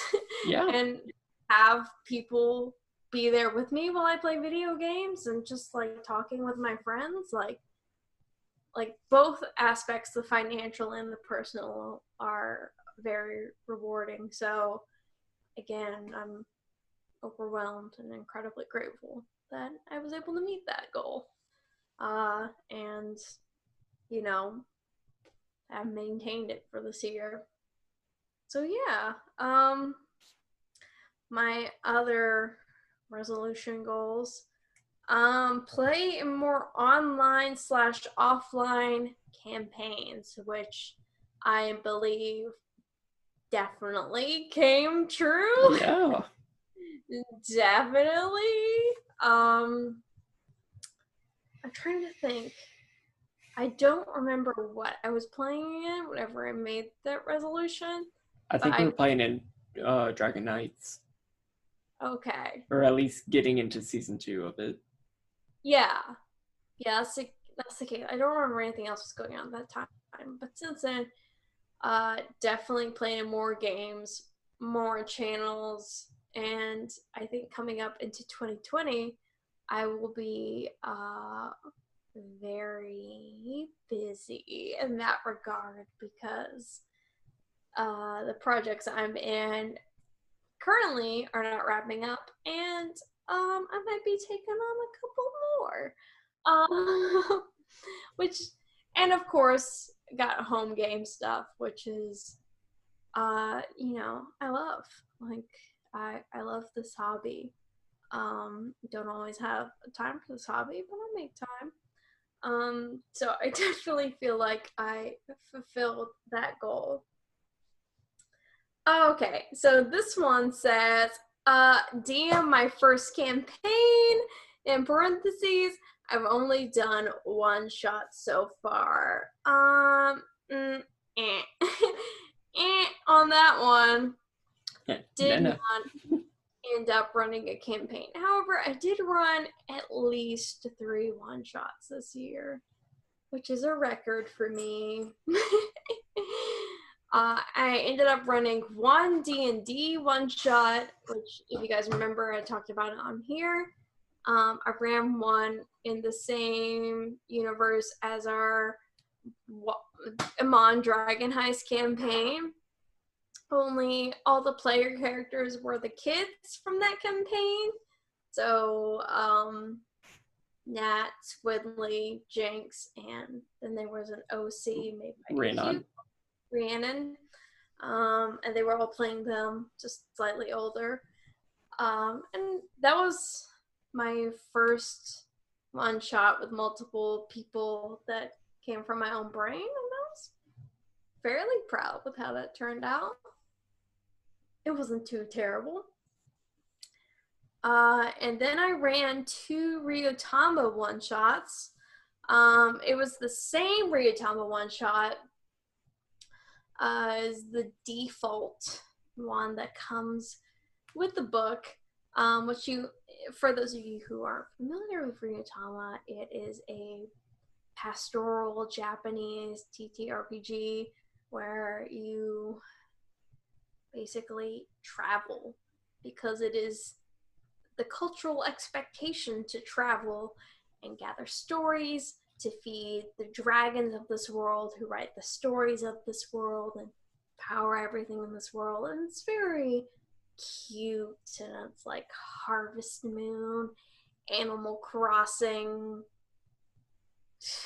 Dragon Quest, I don't know, all these cute, fun Japanese style cozy games all mesh up together with like some Oregon Trail style resource management. It's very interesting. It's a game where the journey is as important, if not more so, than the destination. So I was originally only going to run one shot, but several people expressed interest in it more than I could feasibly run in one group. So I was like, okay, I'll run it again for more people. And that was really fun. I'm still not super comfortable as a GM. I think with more practice, I'll find my groove. My problem is, which I have, Connor and I were talking about this during the break, I have a problem opposite of most people, where they're like struggling to find a DM GM. My problem is that all my friends are DMs and GMs. So like, you know, they all want to run stuff, and I'm just like, well, they all want to run stuff, and I probably shouldn't run anything because I don't have time to prep. So I just like let them do what they want, which, you know, is good because they run very good games. But one day I will run a campaign of my own, maybe. Still something that's incredibly nerve-wracking to me, but who knows? That was not something I accomplished in 2019, but maybe in the next decade I will accomplish at some point. Next one was read more books for fun. I think that one was also kind of a no. Unfortunately, I read textbooks, but I really didn't read that much for fun outside of like tabletop game source books. Mm-hmm. And that doesn't really count, I don't think. I never read any like fiction or like good nonfiction books for fun, although I did buy a book like a few days ago that I want to read. I bought Gideon the Ninth because I saw a lot of people talking about it on Twitter and I really wanted to read it. But yeah, reading's a hobby I want to get into again, because whenever I was a kid I was a voracious bookworm. Mm-hmm. And I basically read everything I possibly could. And then I got older and busier, and reading for leisure kind of fell on the wayside. And now I'm trying to rebalance all of my hobbies. So it's definitely something I would like to get into again. I wasn't able to get into it for this year, but maybe in the next decade. My last one was cook more, which I kind of accomplished. I wouldn't say it was a full success, but I definitely did cook more. Not on like huge grand scale meals, but like, you know, I would like I'd be like, I want some vegetables. Let me saute up some like spinach and mushrooms and cherry tomatoes and all those good things. And then I would occasionally make like, you know, some entree dishes, and of course, I make some pretty mean haystacks, which are a dessert. I made some of those. I also tried some new recipes. Like I made some really good like lemon almond white chocolate bars that I just found a recipe for online, and those were a total hit. So yeah, no, I think I did accomplish the goal. So ding, check that one off.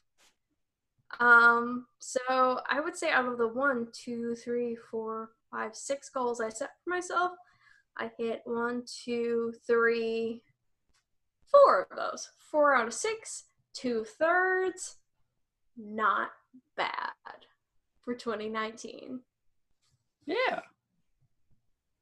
I didn't make a New Year's resolution. Or if I did, and I said it somewhere else, I sure as fuck don't remember it.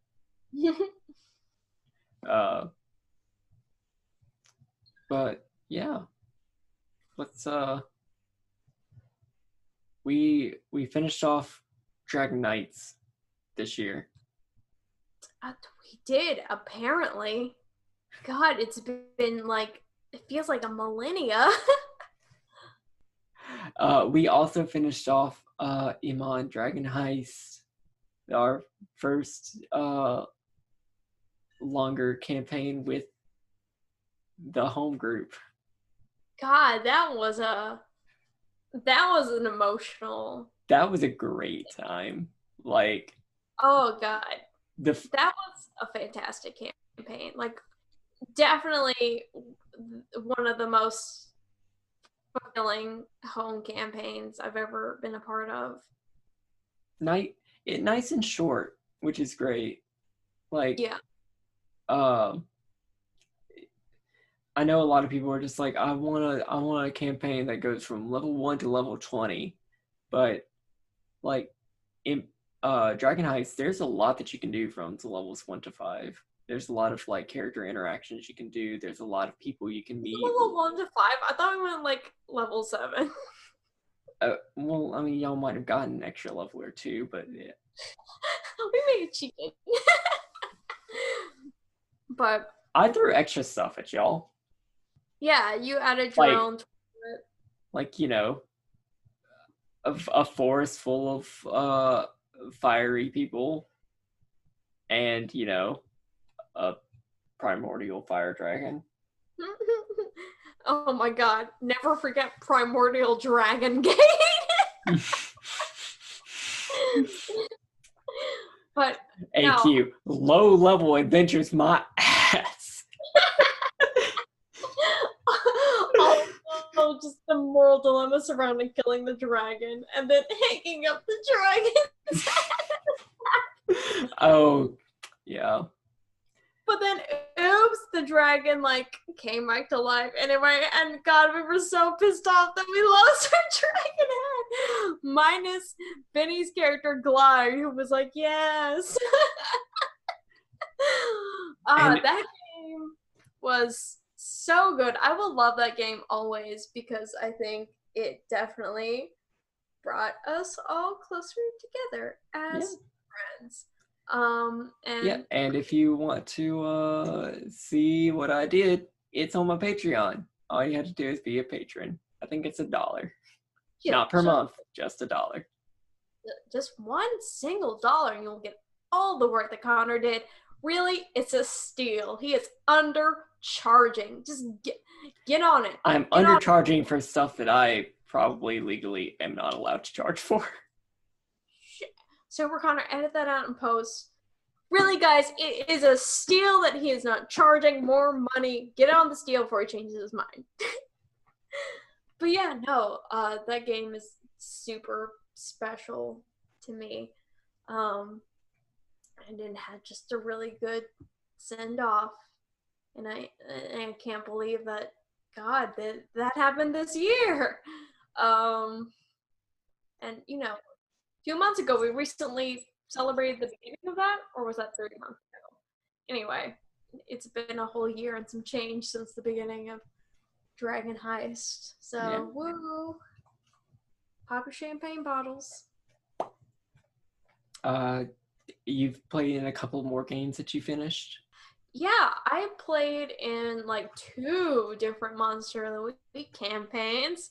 One of those being on Pro Restarters channel, where I played Lemmy the Flake, which that was a very fun, the way that story shook out, where my character was, silly, funny alien conspiracy theorist until oops, aliens are real and they really do want to like take over the world. Also, your dad was like, your dad was your professor this whole time.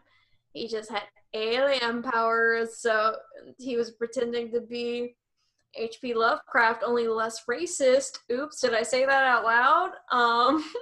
We all know.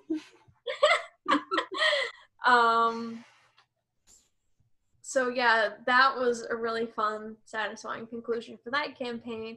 Another campaign, I played a completely different character.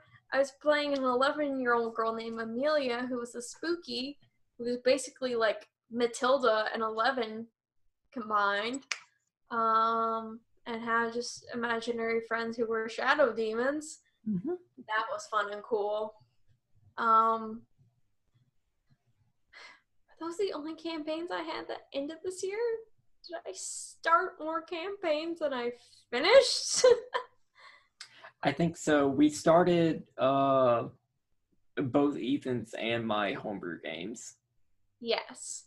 Which have been put on hiatus for now, but we started them and played several filling sessions of them. We talked about Mask.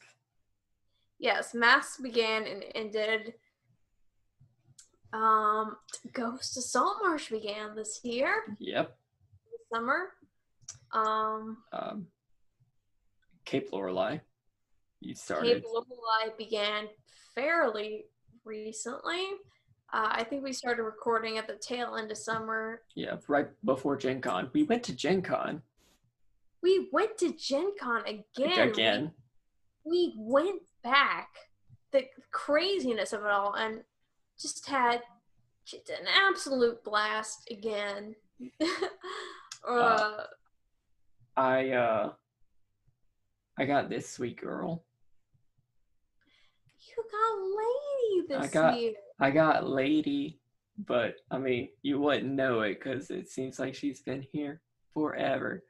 I remember specifically, like it was during Breath of the Wild. Whenever I was playing Breath of the Wild on my stream, Dosmith popped in. It's just like, I thought you've had this dog for like forever. And I only had her for a couple of weeks at that point. Yeah, Lady has just always been just like immediate love and acceptance, and just like, yep. God, I can't believe it hasn't even been like a full year, because it really does feel like it's been such a long time at this point. Mm-hmm. I love that good, sweet girl. Something exciting in your life happened right after Gen Con.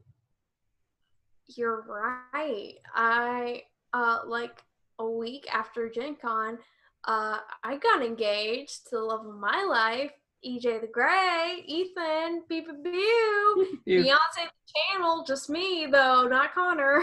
not me. Got that Mahoosuit sapphire that you can stab yourself with. Yes. And I did accidentally stab myself with it today, which ouch. But yeah, no, I mean, come this time next year, I will be married? Question mark? I mean, yes, I will be married, but that's very difficult to process because up until this point, I have not been married. But that's fun and exciting, and wow, that happened this year. Like, can you believe? Well, after Gen Con, well, I don't have a way to transition this. After Gen Con, you got married. After Gen Con, I made a Gen Con resolution. That's the best I can do. That's you it. Had your big life changes. Let me just tell you about mine. Maybe.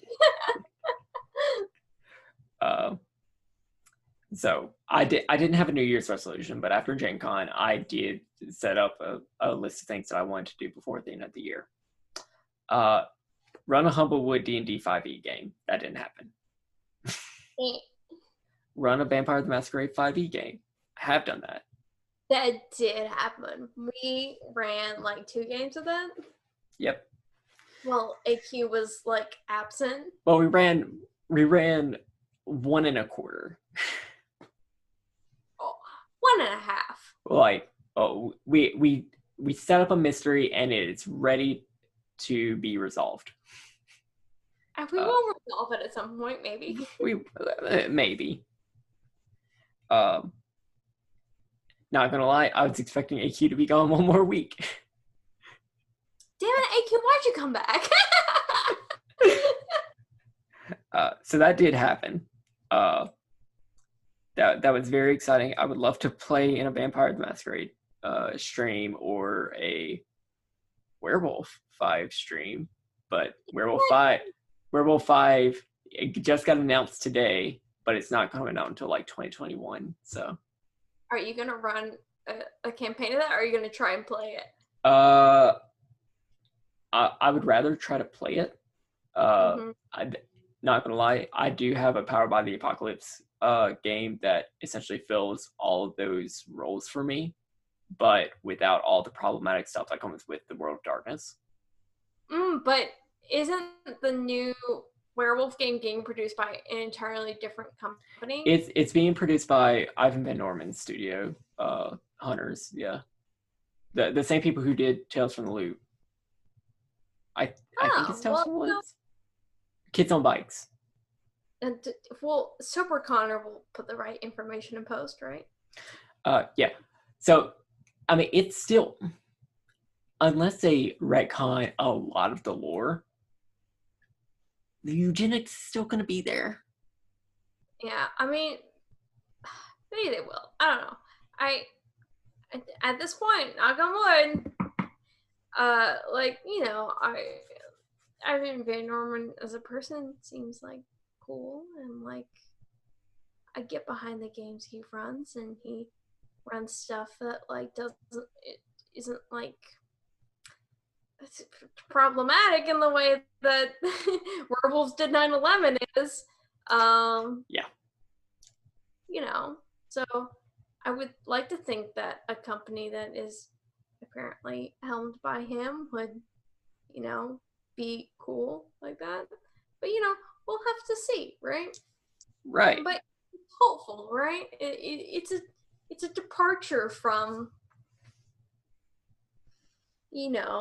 the shit surrounding Worlds of Darkness, perhaps. I hope so. That's it. Again, I found a Powered by the Apocalypse system that I have a little bit more freedom to do stuff in that I think I would prefer to run should I want to run a werewolf game in the meantime. Not to totally like sidetrack the conversation, but you know what? Another campaign I played in this year.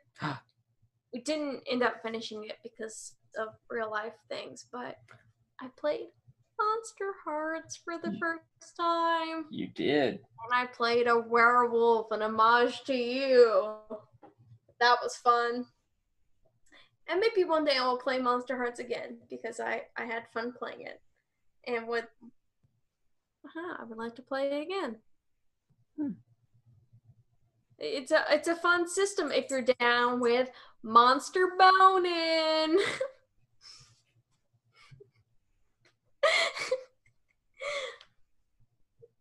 But what were we talking about? Yes, I've run a Vampire 5e game. Another one was run a Numenera game. That did not happen.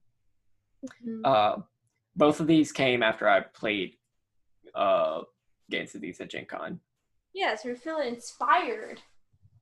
Yep. The next one was publish a 1-page 5e adventure. That did not happen. But I did finally get published on the DM's Guild. I added 4 player races that I've been working on for a minute. publish that Emma and Dragon Heist conversion notes thing on my Patreon. Maybe that'll go somewhere if I can ever publish, Exandria content. Yeah. And the Eberron Stronghold rules, that's up on DM's Guild. All of which are pay what you want. So go check that out. Yeah. But no, I did not publish a one-page 5e adventure. I have also not done any class options for 5e, which I mean, you did do class options for strongholds that were not published, if that counts. Kinda Half check. It's a tool. It's but it's not like a core player option that yeah. Half check. But the only thing that I actually put there was publish a one-page 5e adventure, which I have not done. Mm-hmm. I have a few that I was sort of working on, but no. Play Call of Cthulhu, that did not happen. Oh, that didn't happen? Mm-mm. Oh, you didn't. Were you? No, you didn't join the. We had a. I didn't think I had enough time, and quite frankly, I was right. Yeah, we had a West Marches Call of Cthulhu campaign that we were running. So I play Call of Cthulhu. It's scary. It's a very scary game. But yeah, who knows? Maybe next year. I know if you tell Ethan that, he would find a way to rectify it. And my last one was make an STL of my improv die and write a framework for an RPG system. That did happen. Yeah, talk about it. So I made a system. It's not an RPG system per se. It's more of just an improv framework. It is a 6-sided die with the words if, and but. And yes and no. So yes, it all came from the first rule of improv is to say yes and. Mm-hmm. Bullshit. So start off with saying no and, or no but, yes but, no if, and yes if. That's the entire system. You come up with a scenario and you roll a die, and depending on what you get, you can either say yes and agree to the situation that's presented and add more stuff, or based off of what you roll, change the scene with new information. Yeah, this sounds like classic theater improv games like Freeze, but with dice controlling the flow of things, which as a theater kid myself, who very much loves improv games, I am so on board. And I think the concept of, correct me if I'm wrong, but the concept of GM-less games where we're all just kind of playing and making choices together are fun, new, interesting twist on the tabletop games. Yeah. This was just before I started doing this, I did not know what it meant to have a system that was just an experiment. But this is this is the definition of a very experimental system. It is just well, what happens if I challenge the first rule of improv, yes and there you go. I made a 2-page rule set that's just a 6-sided die changing improv. Yeah. But that was my last thing for my Gen Con resolution. Yeah. How do you feel about your completion rate on your Gen Con resolution list?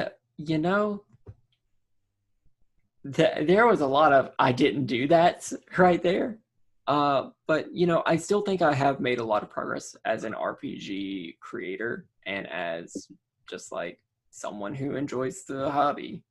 Like Yeah. I've been playing in a lot of games, and I think I've been getting a lot more comfortable with my characters. Yeah. So I mean, to be fair to yourself as well, Gen Con happens in August. That's not a lot of time to accomplish those things in between then and like December, January, right? You know? yeah, Especially if your list was like, let me run some campaigns or some games for 3 different systems at least and publish things. Like, you know, that's a lot to accomplish. yeah. So I think I will hope that I do better with an actual like New Year's resolution. If we're gonna have to do New Year's resolutions for the podcast, Connor, we're gonna have to. It's gonna be juicy fun. We're gonna do it. Well, just to start off, are there any New Year's resolutions that you think that you're going to do? You know, you don't have to commit to them yet, but are there any spicy things that you think you want to add to it? I mean, I definitely have to think about it more. I mean, there are things from this year that I didn't accomplish that I feel like I should try to accomplish in the next year. One thing that I've just really been toying with, but like I haven't had the time to dedicate to this year to even like think about, but I really want to run a game of Urban Shadows.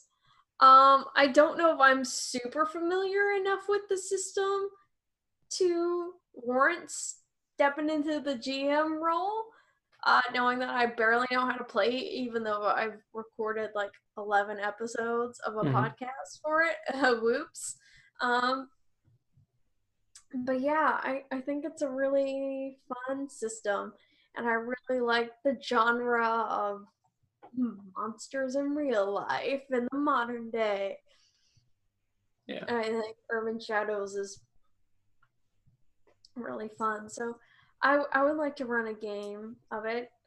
Um, Unfortunately for me, in my humble opinion, Urban Shadows is not a game that works super well in the one shot setting, just because, you know, you create a city together, you create these relationships together, and these political threads that really work best when they're able to germinate over several sessions.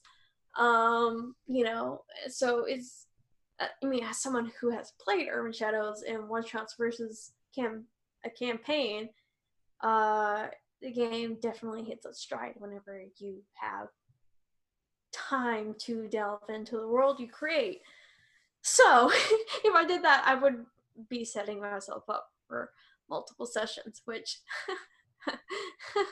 why would I ever do that? That's crazy. But uh, you know, something I would maybe like to accomplish next year. But you know, that's a very big maybe. And I feel like the rest of everything I would have to think about because, you know, I've drank a lot of White Zinfandel this evening, and my mind is not sharp as a tack. So I'll have to consider things more when I am sober. But what about you, Connor? I want to GM a stream campaign. Oh. Now, I mean, you can cut this out if you need to, but would you do it on your own channel? I would Or not do it on my own channel. yeah, no, someone else's channel? Yep. So yeah, I would like to run a stream campaign. Ooh. Hopefully not a long one. Just like So something. maybe just like a couple of levels, but you know, that'd be fun. Uh, I I've been playing in a lot of games where uh, I'm like, wait, there's this really cool tool system that I feel like I have a good grasp of that I would like to use in my games, but I'm not the DM, so I'm not going to push it. Yeah. Uh, So, yeah. What if you could be a DM? Hmm? But what if you But could what if DM? What if DM? But what if DM? So yeah, I would like to do that for a little bit. I feel like I would need to get a lot better handle on safety tools and stuff like that. Yeah. But it's something that I've been wanting to do for a while. But I sort of need to get into the headspace that I don't need to do that on my own channel, because that's not what it's for. That's fair. Speaking of our Twitch channels, you know what happened to both of us in 2019? Our Twitch channels like thrived and flourished. Yeah, we Yours much longer than mine, but still. yeah, but I hit affiliate last year. But both of us really benefited from Twitch paying us every month. That change happened this year, and it's been great. Oh my god, yes. Thankfully, we both have a lot of it overlaps, but we both have great communities that can support us. Yeah. And are, a joy to have in chat when they're not being incredibly horny. But let me just drop the mic. God damn it. The only person who needs to know about this is Sober Connor.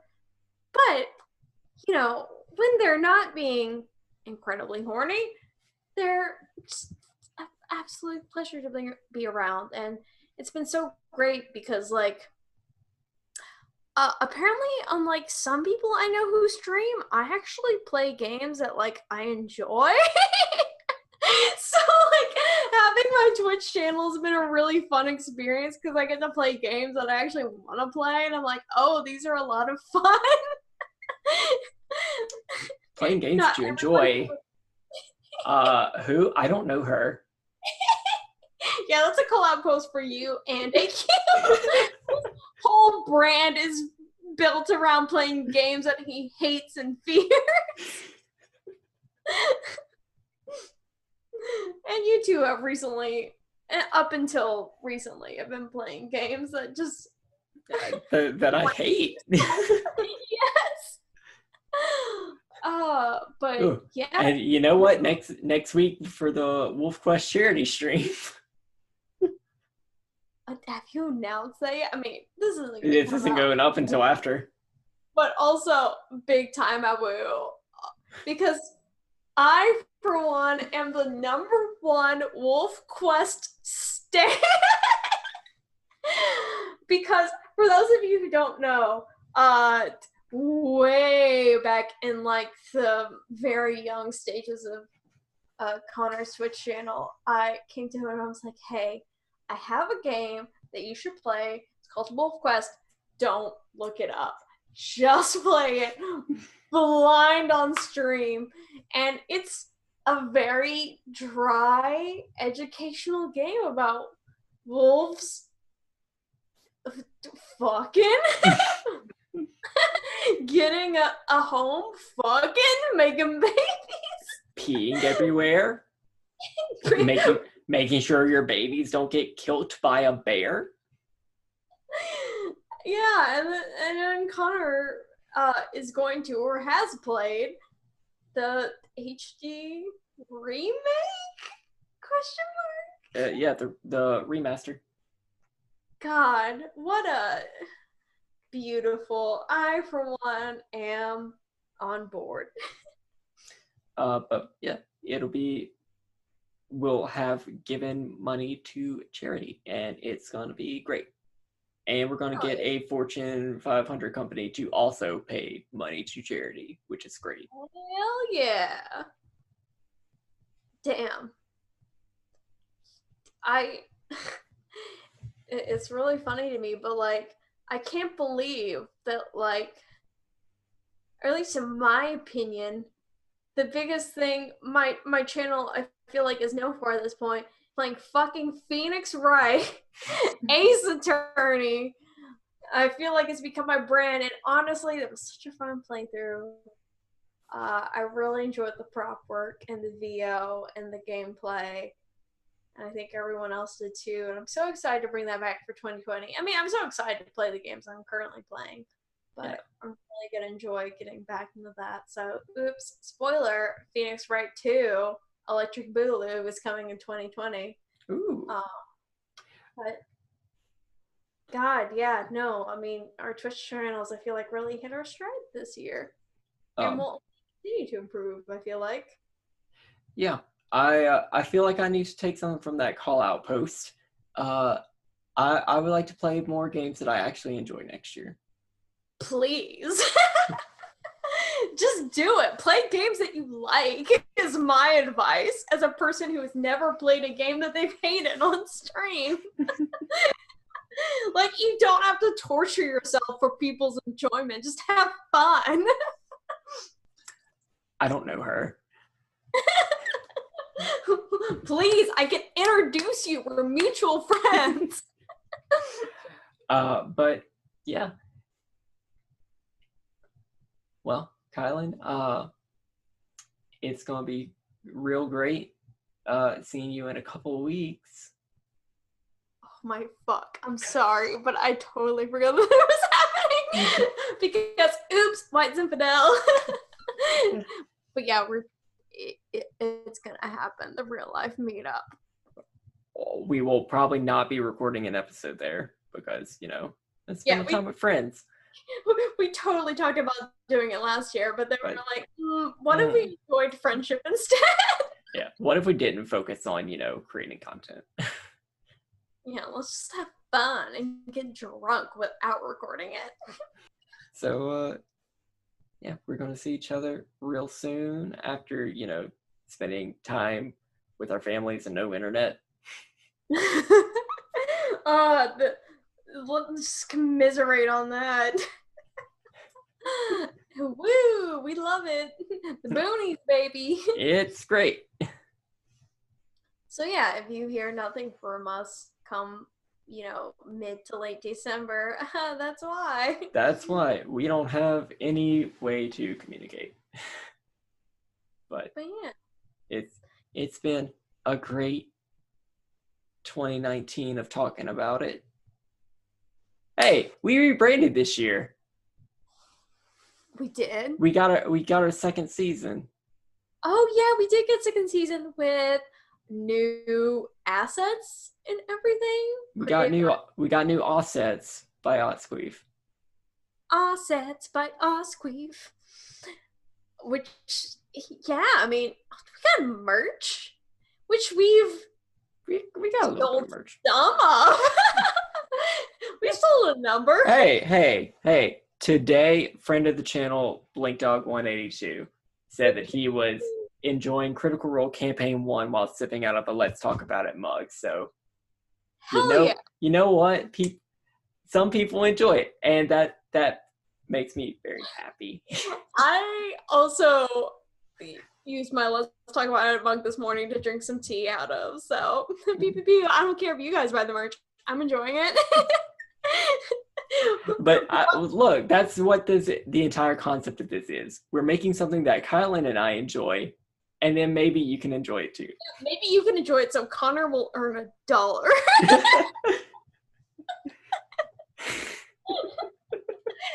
Whoa, this is Let's Talk About It is a cash cow, baby. Oh yeah, let me tell you about that 20 cents of ad revenue that Oh my god, we struck the gold mine. Oh my god. Well, this is certainly derailed. Yeah, can we even keep this part? I don't. Yeah, we can. Okay. Sober Connor just gives up at this point, just like fuck it, we'll do it live. Well, it's certainly been a great 2019 of talking about it. Everybody, enjoy your holidays and your New Year's. Hang on, let me look up the lyrics to Auld Lang Syne. Auld Lang Syne. Yeah. Oh God, this is not in English. No, it's not. This is not in English. When new acquaintance Be forgot and bring. should all acquaintance be forgot and all was mine. That'll be 2019, baby. Hopefully 2020 is even better. Get your 2020 vision boards out. You're gonna be hearing that joke a fuck ton. Hey. Bye, guys. All right. Love you very much, and we will see you next decade. Bye. Bye. Lady said bye.